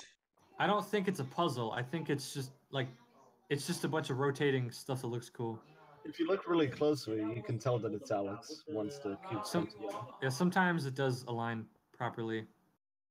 And smart, people with high beta knowledge, you'll notice that those crosshairs floating around, that's the sniper crosshair from the rifle, beta. yeah. And yeah, Yep. binoculars. Oh, binoculars. Yeah, it's just a weird thing. So the dev test map series is kind of cool.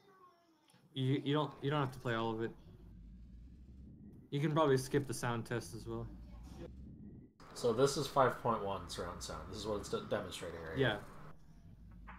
Wait, isn't it the map from Counter-Strike Source? Well, the thing Parts of about it, the dev parts of it were reused for Counter-Strike. So the dev test map was made like the dev test series. It was made like right after it was made before Half-Life 2 actually came out, but it was like improved on in the episodes. The way we can tell is we have the original VMFs because of the leak, and dev test 01 got split into two maps, 01 and 01B, but the each map has the old version of the other half in it. I didn't fix them for the beta halves because there's not that many differences. There's only a few little things that are different. Another interesting thing I actually found in the retail version of Episode 1 is there's also the dev test maps for Half-Life Source, updated version with more comments. Really? Yeah. HL1 dev test? Yes. Oh wow. You need to send me those. Alright, so I think everyone at this point has seen the Half-Life 2 2003 demonstration. This is the G-Man cave from that. Except it's modified. Speaking of 2003 demonstration, I'm gonna upload a new version of my fix for Half-Life 2 beta of it. I think I will do it right after the end of the stream. A new version of which? Actually, you already can find it on our site, but I just made some changes on some maps, and I'm gonna upload a new version. A new version of what? What? A new version of what are you uploading? Of a new version of my fix of 2003 E3 demo. Oh, okay, cool. For Half-Life 2 beta. Yeah, so he doesn't actually do that scene because it's missing, but it was just the Half-Life 2 intro, G-Man. But it uses a custom VCD, which is missing. So go on, sorry. The dev test map is it's just like it's trying to test everything Source Engine can do. It's got fancy lighting, it's got physics, fire, weapons. It's basically to test everything in Half-Life 2, essentially. Maybe for running on hardware or for different like engine branches. Is this the same version that was included in the NVIDIA Shield? Yeah. Okay, because that would definitely be useful for porting it to things like the NVIDIA Shield. Yes. Yeah, exactly. You can also use it to test map compiler tools because if you look at the pillars behind you, you see it talks about how different shading on them. That only happens in the compile, not in the game. So that would also be useful for that.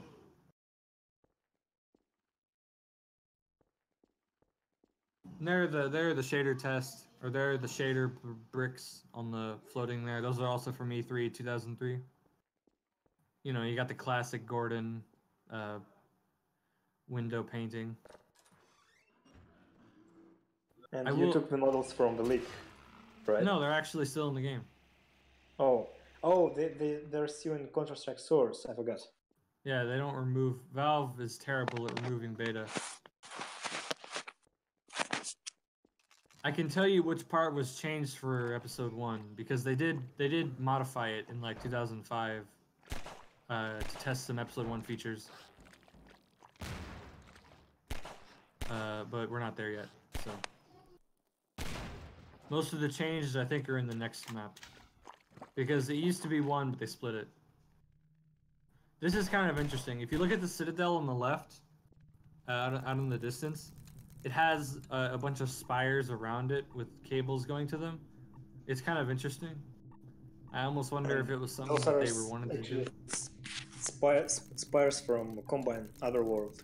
Yeah, those are spires that show up in the end of Half-Life 2. Yeah, those are from the overworld, and I can't remember what the exact model name is. I think it's called Spire. Yeah, something like that. So this elevator is from the end of Half-Life, or near the end of Half-Life 2, except they made it a lot faster. So be careful.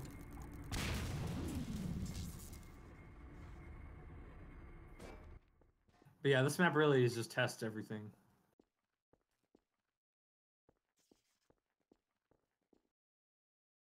Here's the change level. I mean, obviously, it used to be 1 map, but they split it because they changed a bunch of stuff.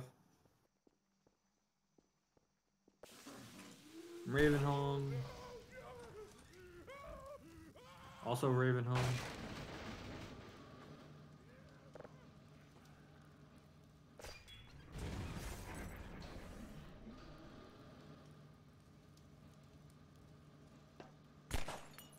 Is it cloud above us? I don't think they're moving. Oh, I think it's just from I just- the skybox. I just thought it's the same cloud as in, for example, E3 Depot. No, sadly not. That'd be cool though. This is from the Citadel. Like, they sort of copy stuff from each Half-Life 2 map This to is the sort of gravity gun test my it father was out. talking about. This from Eli's lab, where they can give you call it the zero gravity point gun. energy field manipulator if you really want to. It's designed for handling hazardous Now, materials. DevTest is a but we series of mainly use it for 9 heavy maps. lifting. The first one is the only one that's custom made. Like, this is a custom map full of Half-Life 2 set pieces. But the retail, or the rest of the maps are just parts from Half-Life 2 cut out. And we don't have to play all of them, but you'll kind of get the idea after 1 or 2. It would take a while, and it wouldn't be very interesting to play them. Yes. Okay, here's where they changed it for episode 1. This is the thing where Alex would use the fuse box from the cut from episode 1, but it's in this map as a sequence. Oh, and I think we forgot to mention, but if you like what you see and you want to test the mod yourself, the download link is in the stream's description. So you can just press the link, download it, and you can play it yourself right now. Hey, we're almost up to the number of viewers we had at the peak of the old stream. It only took 2 hours. Nice one. This is always funny. Did you break it? Oh, No. I thought she was. No? Man, the AI is better at walking that path than I am. Yeah. Oh my god. Wow, Scott, you can You'll play. get it. Now Alex is in your way. This part was also added for episode 1. Obviously it has a zombine. I always Nice. have a question. Who is the worst player of Half-Life 2 beta community? Scott or VXP? Good question. Well, obviously you blame VXP for everything, so probably him. Exactly. So this part was added for episode 1 to test out how the zombine works, and for Alex's flashlight combat, where she'll only attack if she can see it. So in the original one, you would just walk straight out into the next area.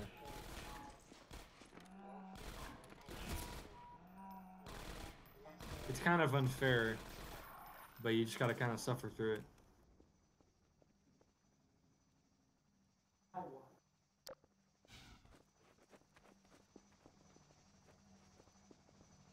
Are antlines supposed to I come think out here, or what's everyone going on? expected I think they're supposed to. Oh god! There they are. Oh, they are. They do. Yeah, yeah. Okay, this I am is super from. I don't think I have to say where these are from. Most people have played Half-Life 2. That's G3 City 1702. That's not right. Oh, I thought you said E3. I was about to be like, no, that's wrong. There is one interesting tidbit that I found out though while looking in this map.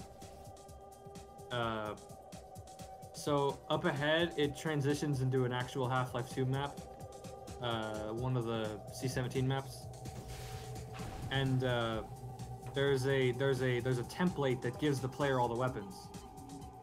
And so since the dev test map was made in like October 2004, roughly, it actually tries to give the player the Gauss gun or the Tau cannon. So at that point, it was still in the game. If you look in the console, Well, you might be able to see the error.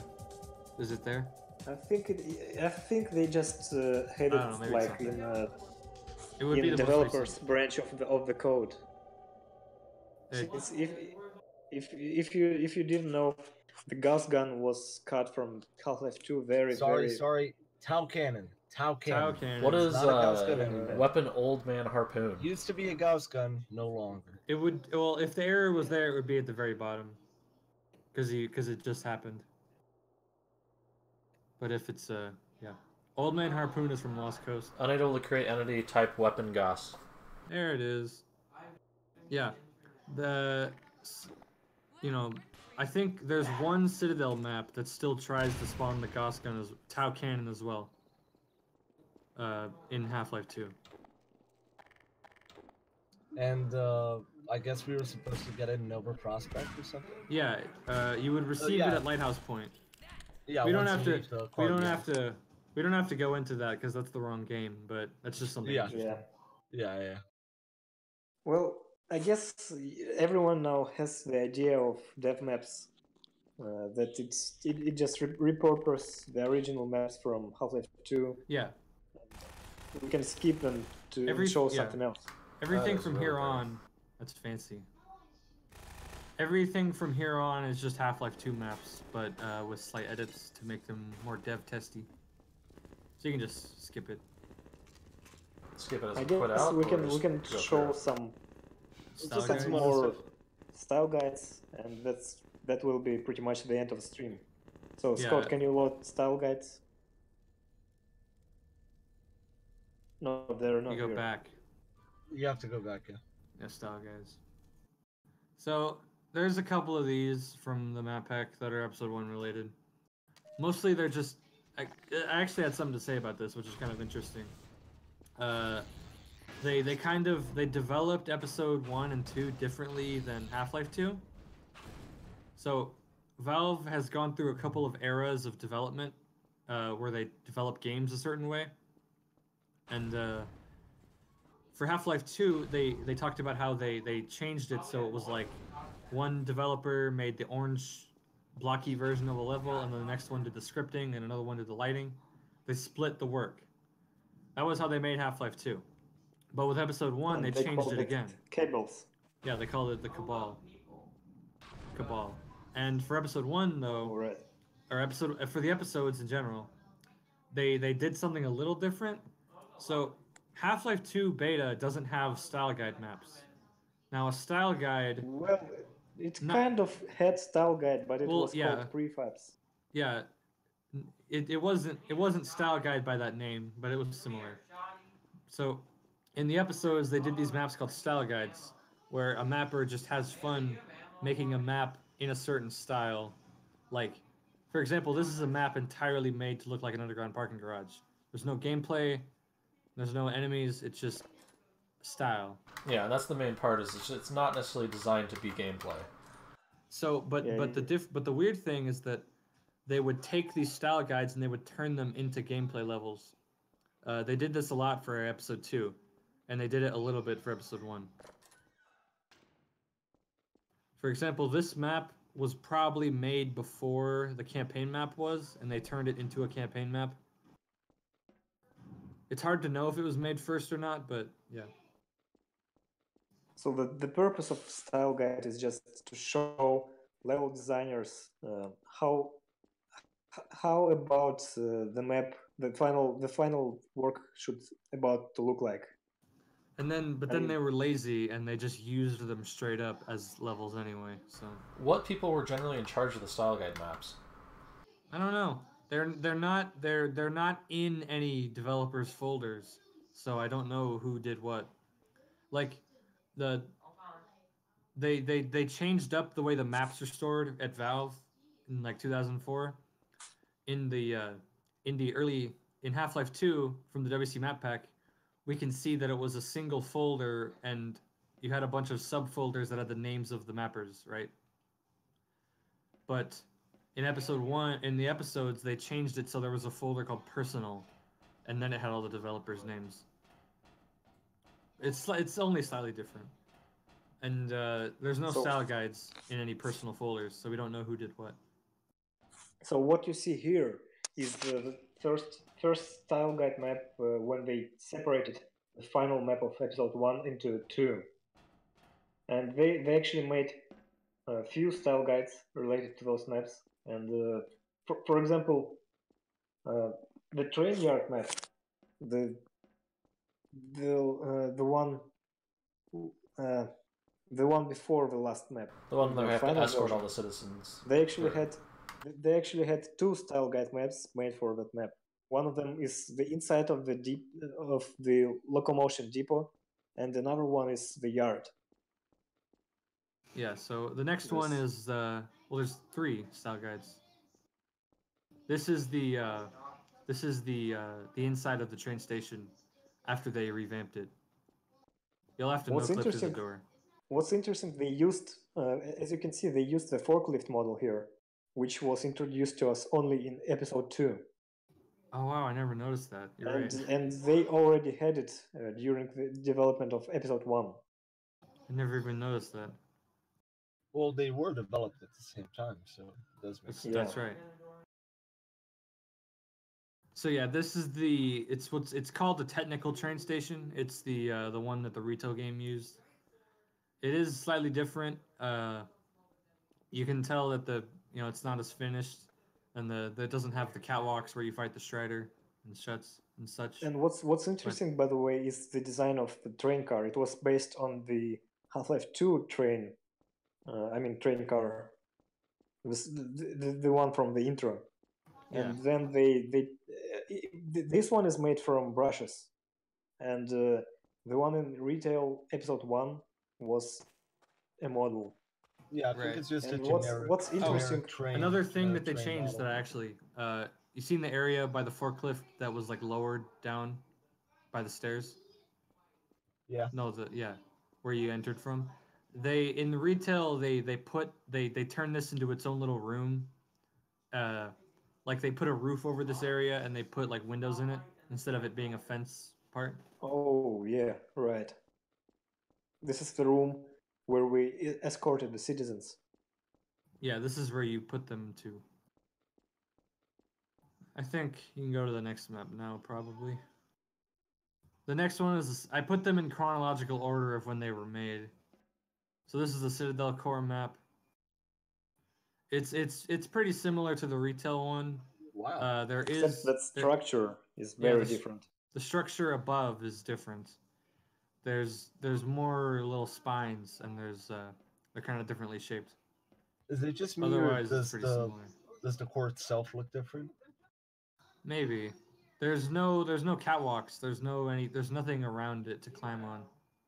It also uses the But- Nova Prospect teleport model. Mm-hmm. Yeah. Oh, wow, really? Yeah, I didn't even see it before you said it. it uses 2 of them. There's one down there too. Just placeholders. Yeah. So an interesting fact about the Combine ball catchers on the wall. Those were developed for episode 1 in like 2005, and Portal used them in the earliest maps that we have. They actually used the episode 1 ball catcher instead of the custom one because they were being developed from the same bunch of assets. And I bet it was at the same era when Portal 2 was. Well, the style of Portal 2 looked like it's prison. Portal 1, yeah. Portal 1, you mean? Oh, I mean, yeah, Portal 1. This is a later version of the train yard or the train station yard where you escort the citizens in the outside area. It has the technical train station instead of the Half-Life 2 train station, as you can see. And actually, if you go inside the train station, it's all modeled in there. It also So this- removed that so- little. Yeah, they removed the accent. structure. Yeah, if you go inside that train station, it's all modeled and such. So this was when it was all still one map, technically. There's where the citizens come from, and that's where you take them over there. But is there Much a smaller. train depot as well? Yeah, yeah. There's no lights, so it's gonna be a little dark, but Oh, I see. I think you can no clip. I don't know if there's stairs, but I believe you can no clip through the garage door, no, the big one over there, and you can see. Is that door existing over there? I can't see in the dark. Yeah. Yeah, I it bet is, no yeah. one can see. This is Now spooky. you might have to turn on full bright or get a suit. Just no clip. It's getting too long. All right, so this is just a little hallway. And here's the train station. Yeah, yeah. But there's no models. Yeah, it's a lot cut down. Maybe they were in the process of splitting it. I don't know, but it's a lot less detailed here. The next map is more underground parking garage stuff. This is a more advanced version of the one that we started with. It has antlion holes coming out of the walls and the floor, and it has placeholder antlions just stuck in them.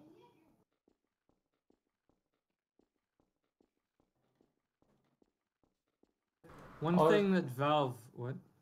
Nothing. Nothing important. One thing that Valve always fails to do with their dark maps is they don't put lights that are like turned off.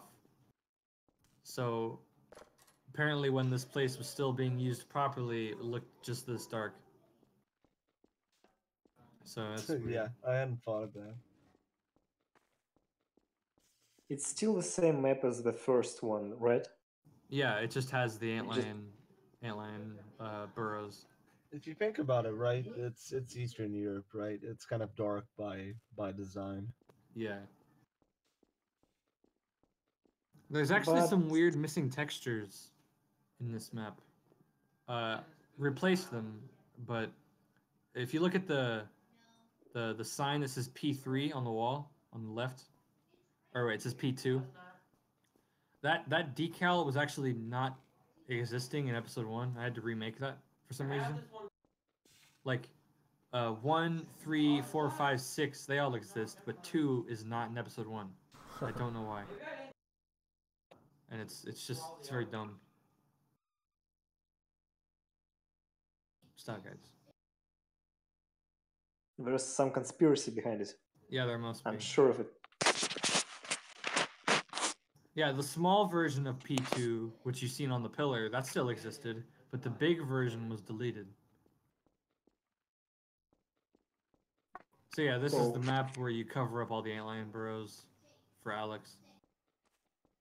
And it looks pretty much the same as in retail. The layout, in the VMF, there is some evidence of stuff they cut from the map. Outside of the map, there's a random corridor that has an Alex power box sequence, but it doesn't lead to anything and it doesn't connect to anything, so I couldn't really use it for anything. But it's just showing. Well, it seems it was built. Well, It it's not. It was built from one of the old DMFs. I mean, old prototypes. Right. It's not in the map because it would have leaked. Okay. Yeah. It was just sitting in the void, kind of. Someone had obviously put it out there to use it later, and then they never did. What else do we got? This is the earliest version of the Citadel Vista. I really like this one because it has this model from Half-Life The 2's. Nexus. Yes, the Nexus. I remember when I first time played episode 1, I wondered if I can see Nexus remnants. And actually, there's a 2D texture in episode 2 files, which kind of resembles the Nexus. It has Yeah. almost the same roof, but we can't be sure. And here you can see the actual piece from the Nexus. This is Also- completely unused in the game itself. Yeah, another strange thing is that the Citadel model was somehow different because it was a missing model. I replaced it with the episode 1 Citadel, but it was It's not a model. it's a card. It's called a card. It's 2D, but it is an MDL file. Oh, I didn't know. Yeah, it's 2D, but it's an MDL, and it was somehow different because it used a different model, so I put the retail in. And I think here that's you the can one that see. you're talking about, yeah. Yes, that's how they reconstructed that map. You can We showed see you how earlier. you can see how annoying it is if you go down the street to the arcade. You can see how the original VMF had it, where half the arcade building is deleted for some reason. This happened a lot in Valve's maps. A lot of things are just gone, and I don't know why. Yes, As you can see there. including in Half-Life 2 beta. Like how did this happen? How are brushes just deleted at random like this? These are the mysteries. Yeah, these are the mysteries. It's somehow related to missing P2, I'm sure. Yes, it must be.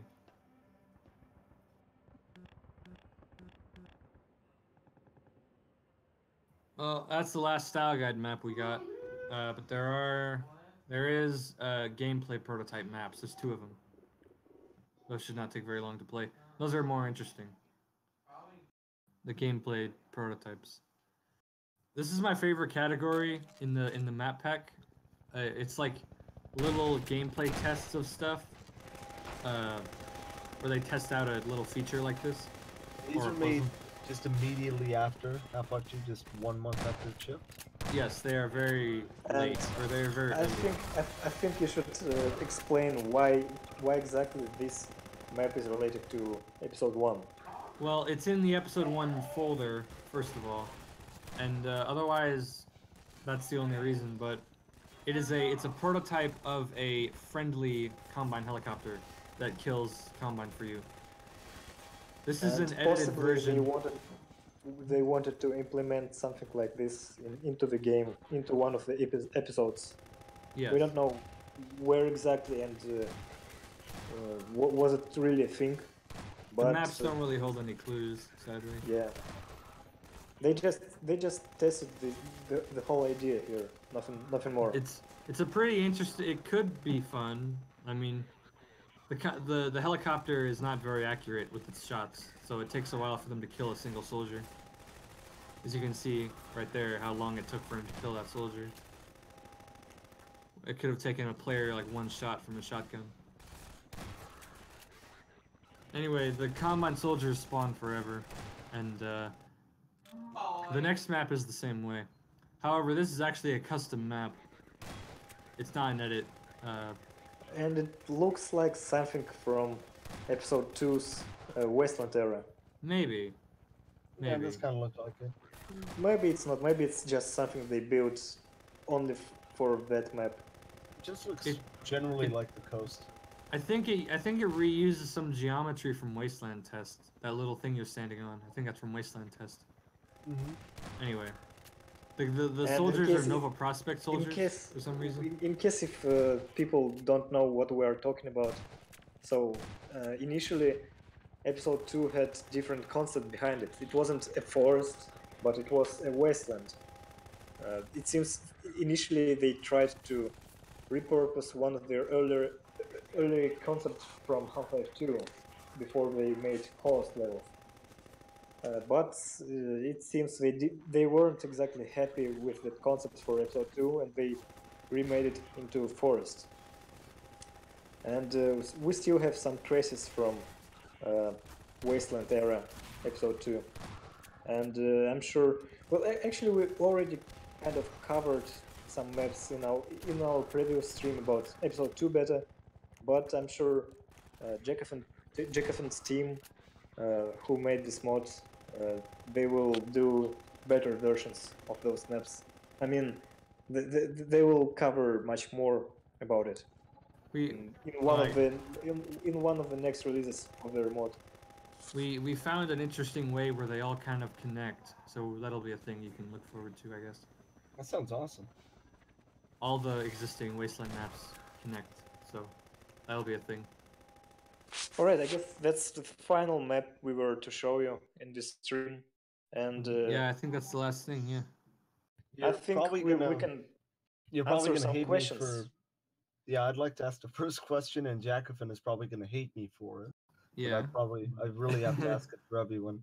Do you have like an estimate for when the next release of Aftermath is gonna come out? Nope, because I'm not working on it, so I can't say when it is. What, you left the team? No, I know, no. You just There's don't other- work on it right now. There's other things that Lever is doing, so I'm working on those other things. Nice. It's episode 2 has mainly been the work of Max, so and he's fixed most of the maps already, but I know that he wants to redo a lot of the stuff, so I have no idea. That's cool. I know that too. Anyway, So the next release of your mod is not going anytime soon, but there may be a small thing before episode 2 maps, maybe. Oh, nice. I can't say for sure, but maybe. So what you're going to do in your mods in Half-Life 2 Aftermath is pretty much you're going to fix each of the leaked episodic maps and implement like all the cut features, right? Yeah, we like to look at the viz groups and the logic and see what might be missing from the beta VMFs, like. Because if you compile some of them without changing them, they won't have all of the cut features. Sometimes you need to work to see what has been like disabled or is broken. That's sort of what we look at. And you also do the same some thing. models, for example, are missing, and textures, and Yeah. you're going to restore what is possible to restore, right?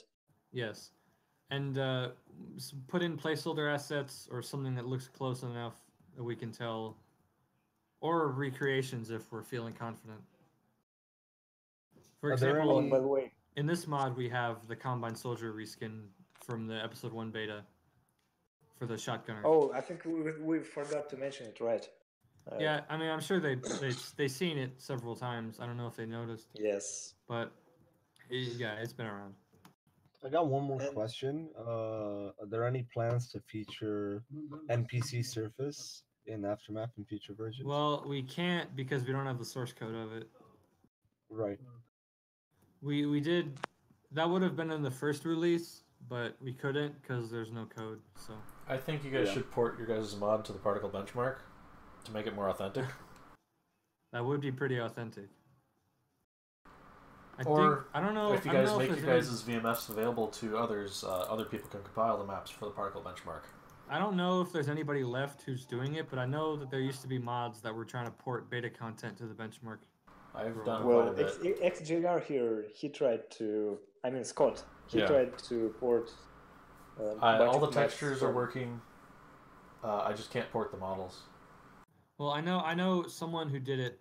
They did a batch decompile and recompile using the old Studio MDL from 2006. Maybe you could do that. We need those. I don't know if they finished it, but that was the. I was talking about you could do the same thing. You use the old Studio MDL. Is there an available version of the beta CPP source code online?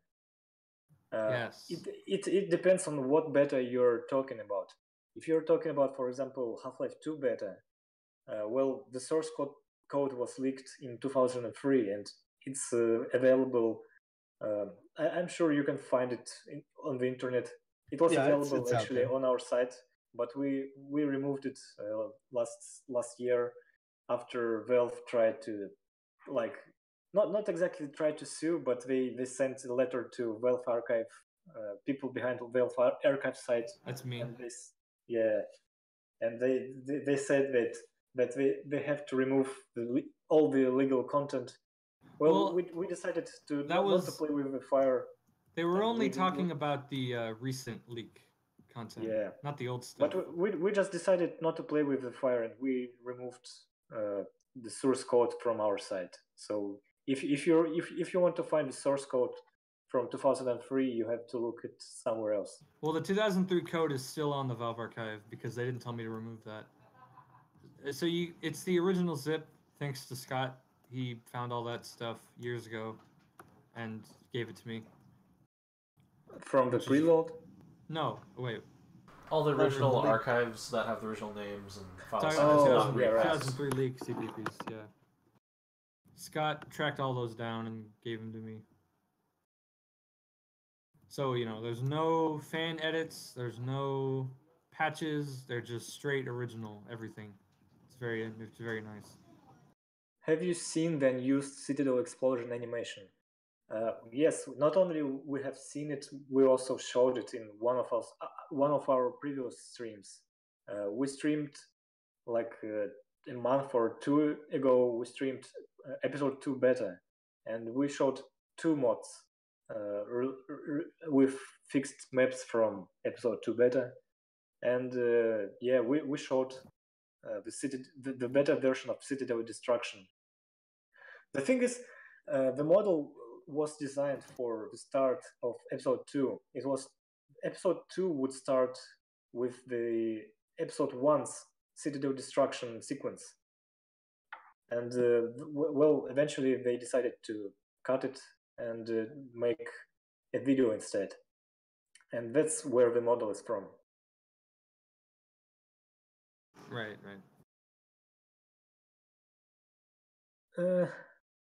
Well, I guess no one has any questions because no one is asking about anything. I guess this is the end of the stream. We've covered pretty much everything we could about Half-Life 2 Episode 1 beta. Right. Is there any news on what people are working on or other things like that, just in general? Like, how's Mega Patch 4.1 going? Yeah, I can tell that Mega Patch. First of all, we're going to release Mega Patch 4.1. Mainly, it will fix the problems we forgot to fix in Mega Patch 4. Or, for example, some new content we implemented in the Mega Patch 4 was causing some problems.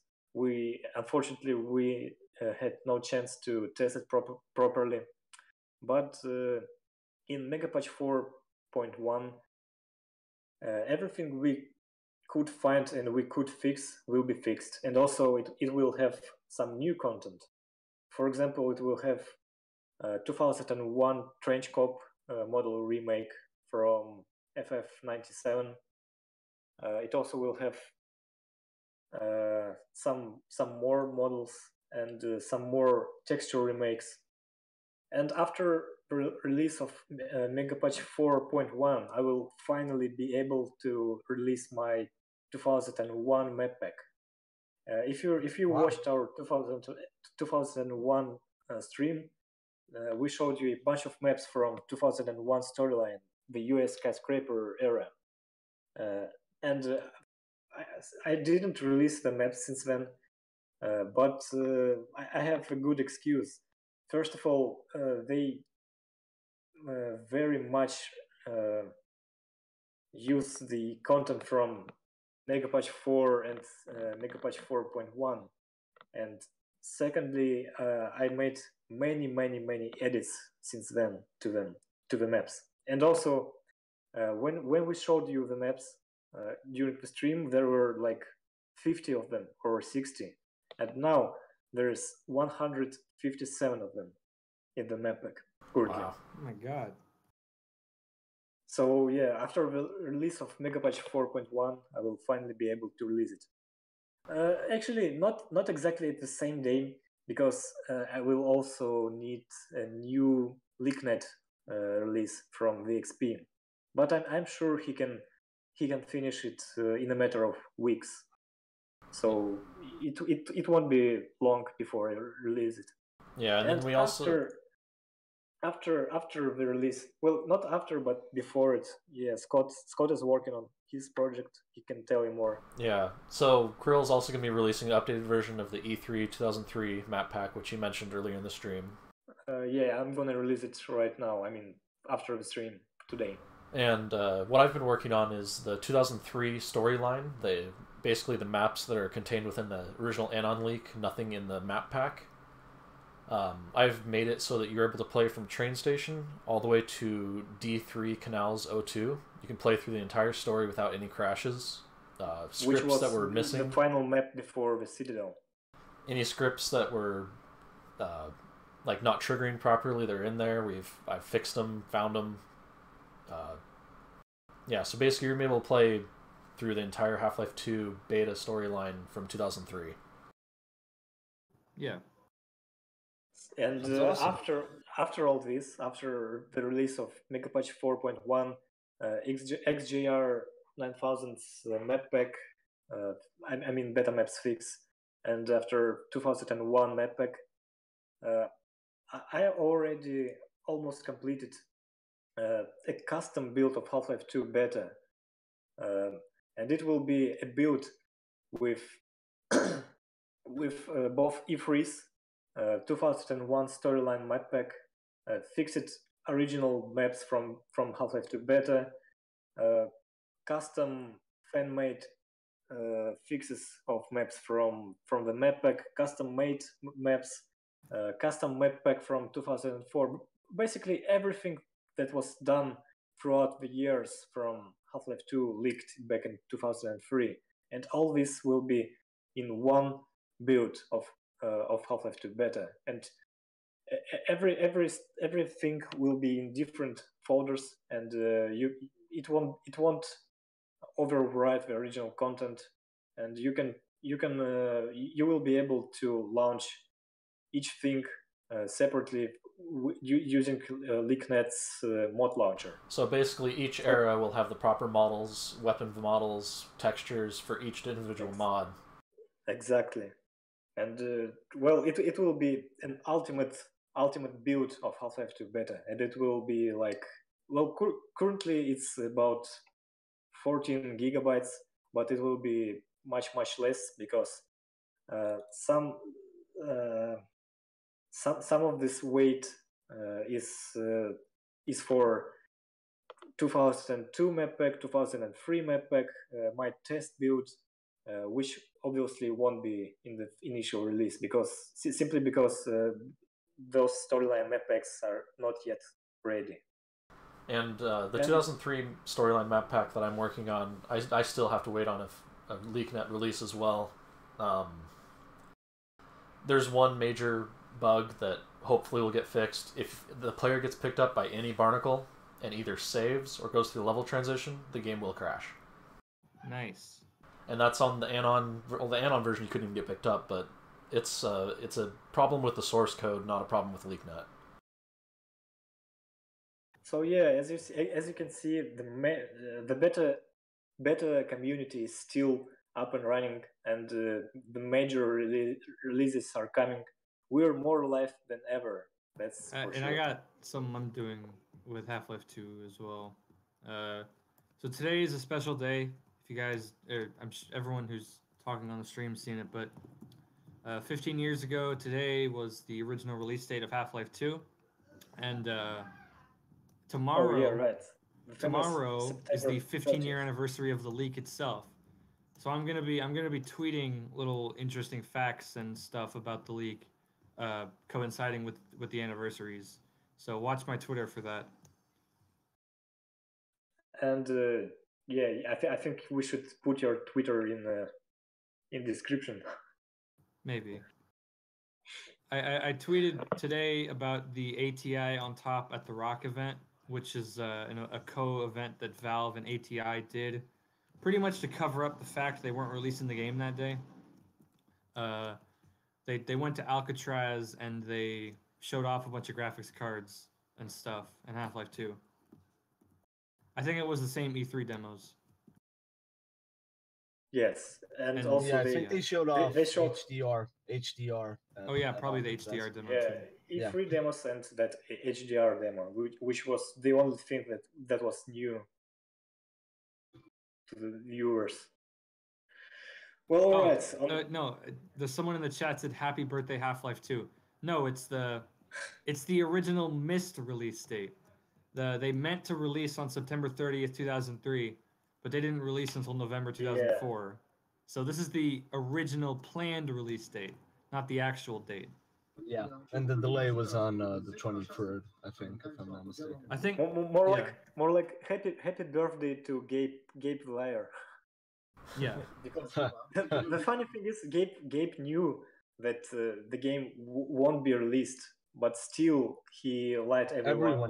Everyone knew. I mean, Doug Lombardi was asked at one point if it was going to Yeah. slip past September 30th, and he was like, no way. We're making September 30th 100%. And then I think it's so funny, like that they were so adamant about September 30th, and then Anon strikes with the beta leak, and you can see how terrible of a state the game was in. Yeah, exactly. And that was the most one of the most recent builds from Valve's master server, and you could just see how bad of a state the game was in. It was not a good time for Valve. Well, it's a good thing Yeah. they managed to get back on track and produce what is probably one of the best games ever made. And it's also got one of the biggest beta communities ever. It's also kind of amazing, like playing through because I've been fixing the 2003 stuff for so long. It's crazy to see how far they went in 1 year. Like, Yeah. Well, right, I see all the I see coast barely- maps, and so there weren't hardly any coast maps. questions. Yeah, the And, coast maps were completely unfinished, I think. Just nothing. I meant feel like the canals. coast maps are the most Sorry, complete. canals. Oh, whatever. I was Well, thinking of just the one coast map in the 2003 build that's basically just blocks and blocks and blocks. Oh, yeah. Nothing. Yeah, there. the actual coast maps I- where you're with the vehicle, Highway 17, that one's pretty much complete in the beta. We're like we're bleeding viewers, we and are. we're like rambling on about nothing. So, I think we should wrap it up. Mm-hmm. Thanks to everyone who showed up. I guess you guys. Yes, thanks for watching, and we hope you enjoyed the stream and our little backstory of Half-Life 2 Episode 1's development. And big thanks to Jackathon for all his comments, because well, he's if you miss it, he's one of developers of this mod we played, and he provided us very much backstory of Half-Life 2 Episode 1's development and his mod development. Right. Yeah, thank you very much. Yes, thank you, Jackathon, and thanks I everyone enjoyed who being here. thanks to everyone who watched our stream, and I guess we'll be seeing you some next time when we will stream something else. We're not sure yet what it will be, but it will be something, as always, related to Half-Life 2 beta or episodes beta. So yeah, see you. See ya. Goodbye. Have a great week. Bye-bye.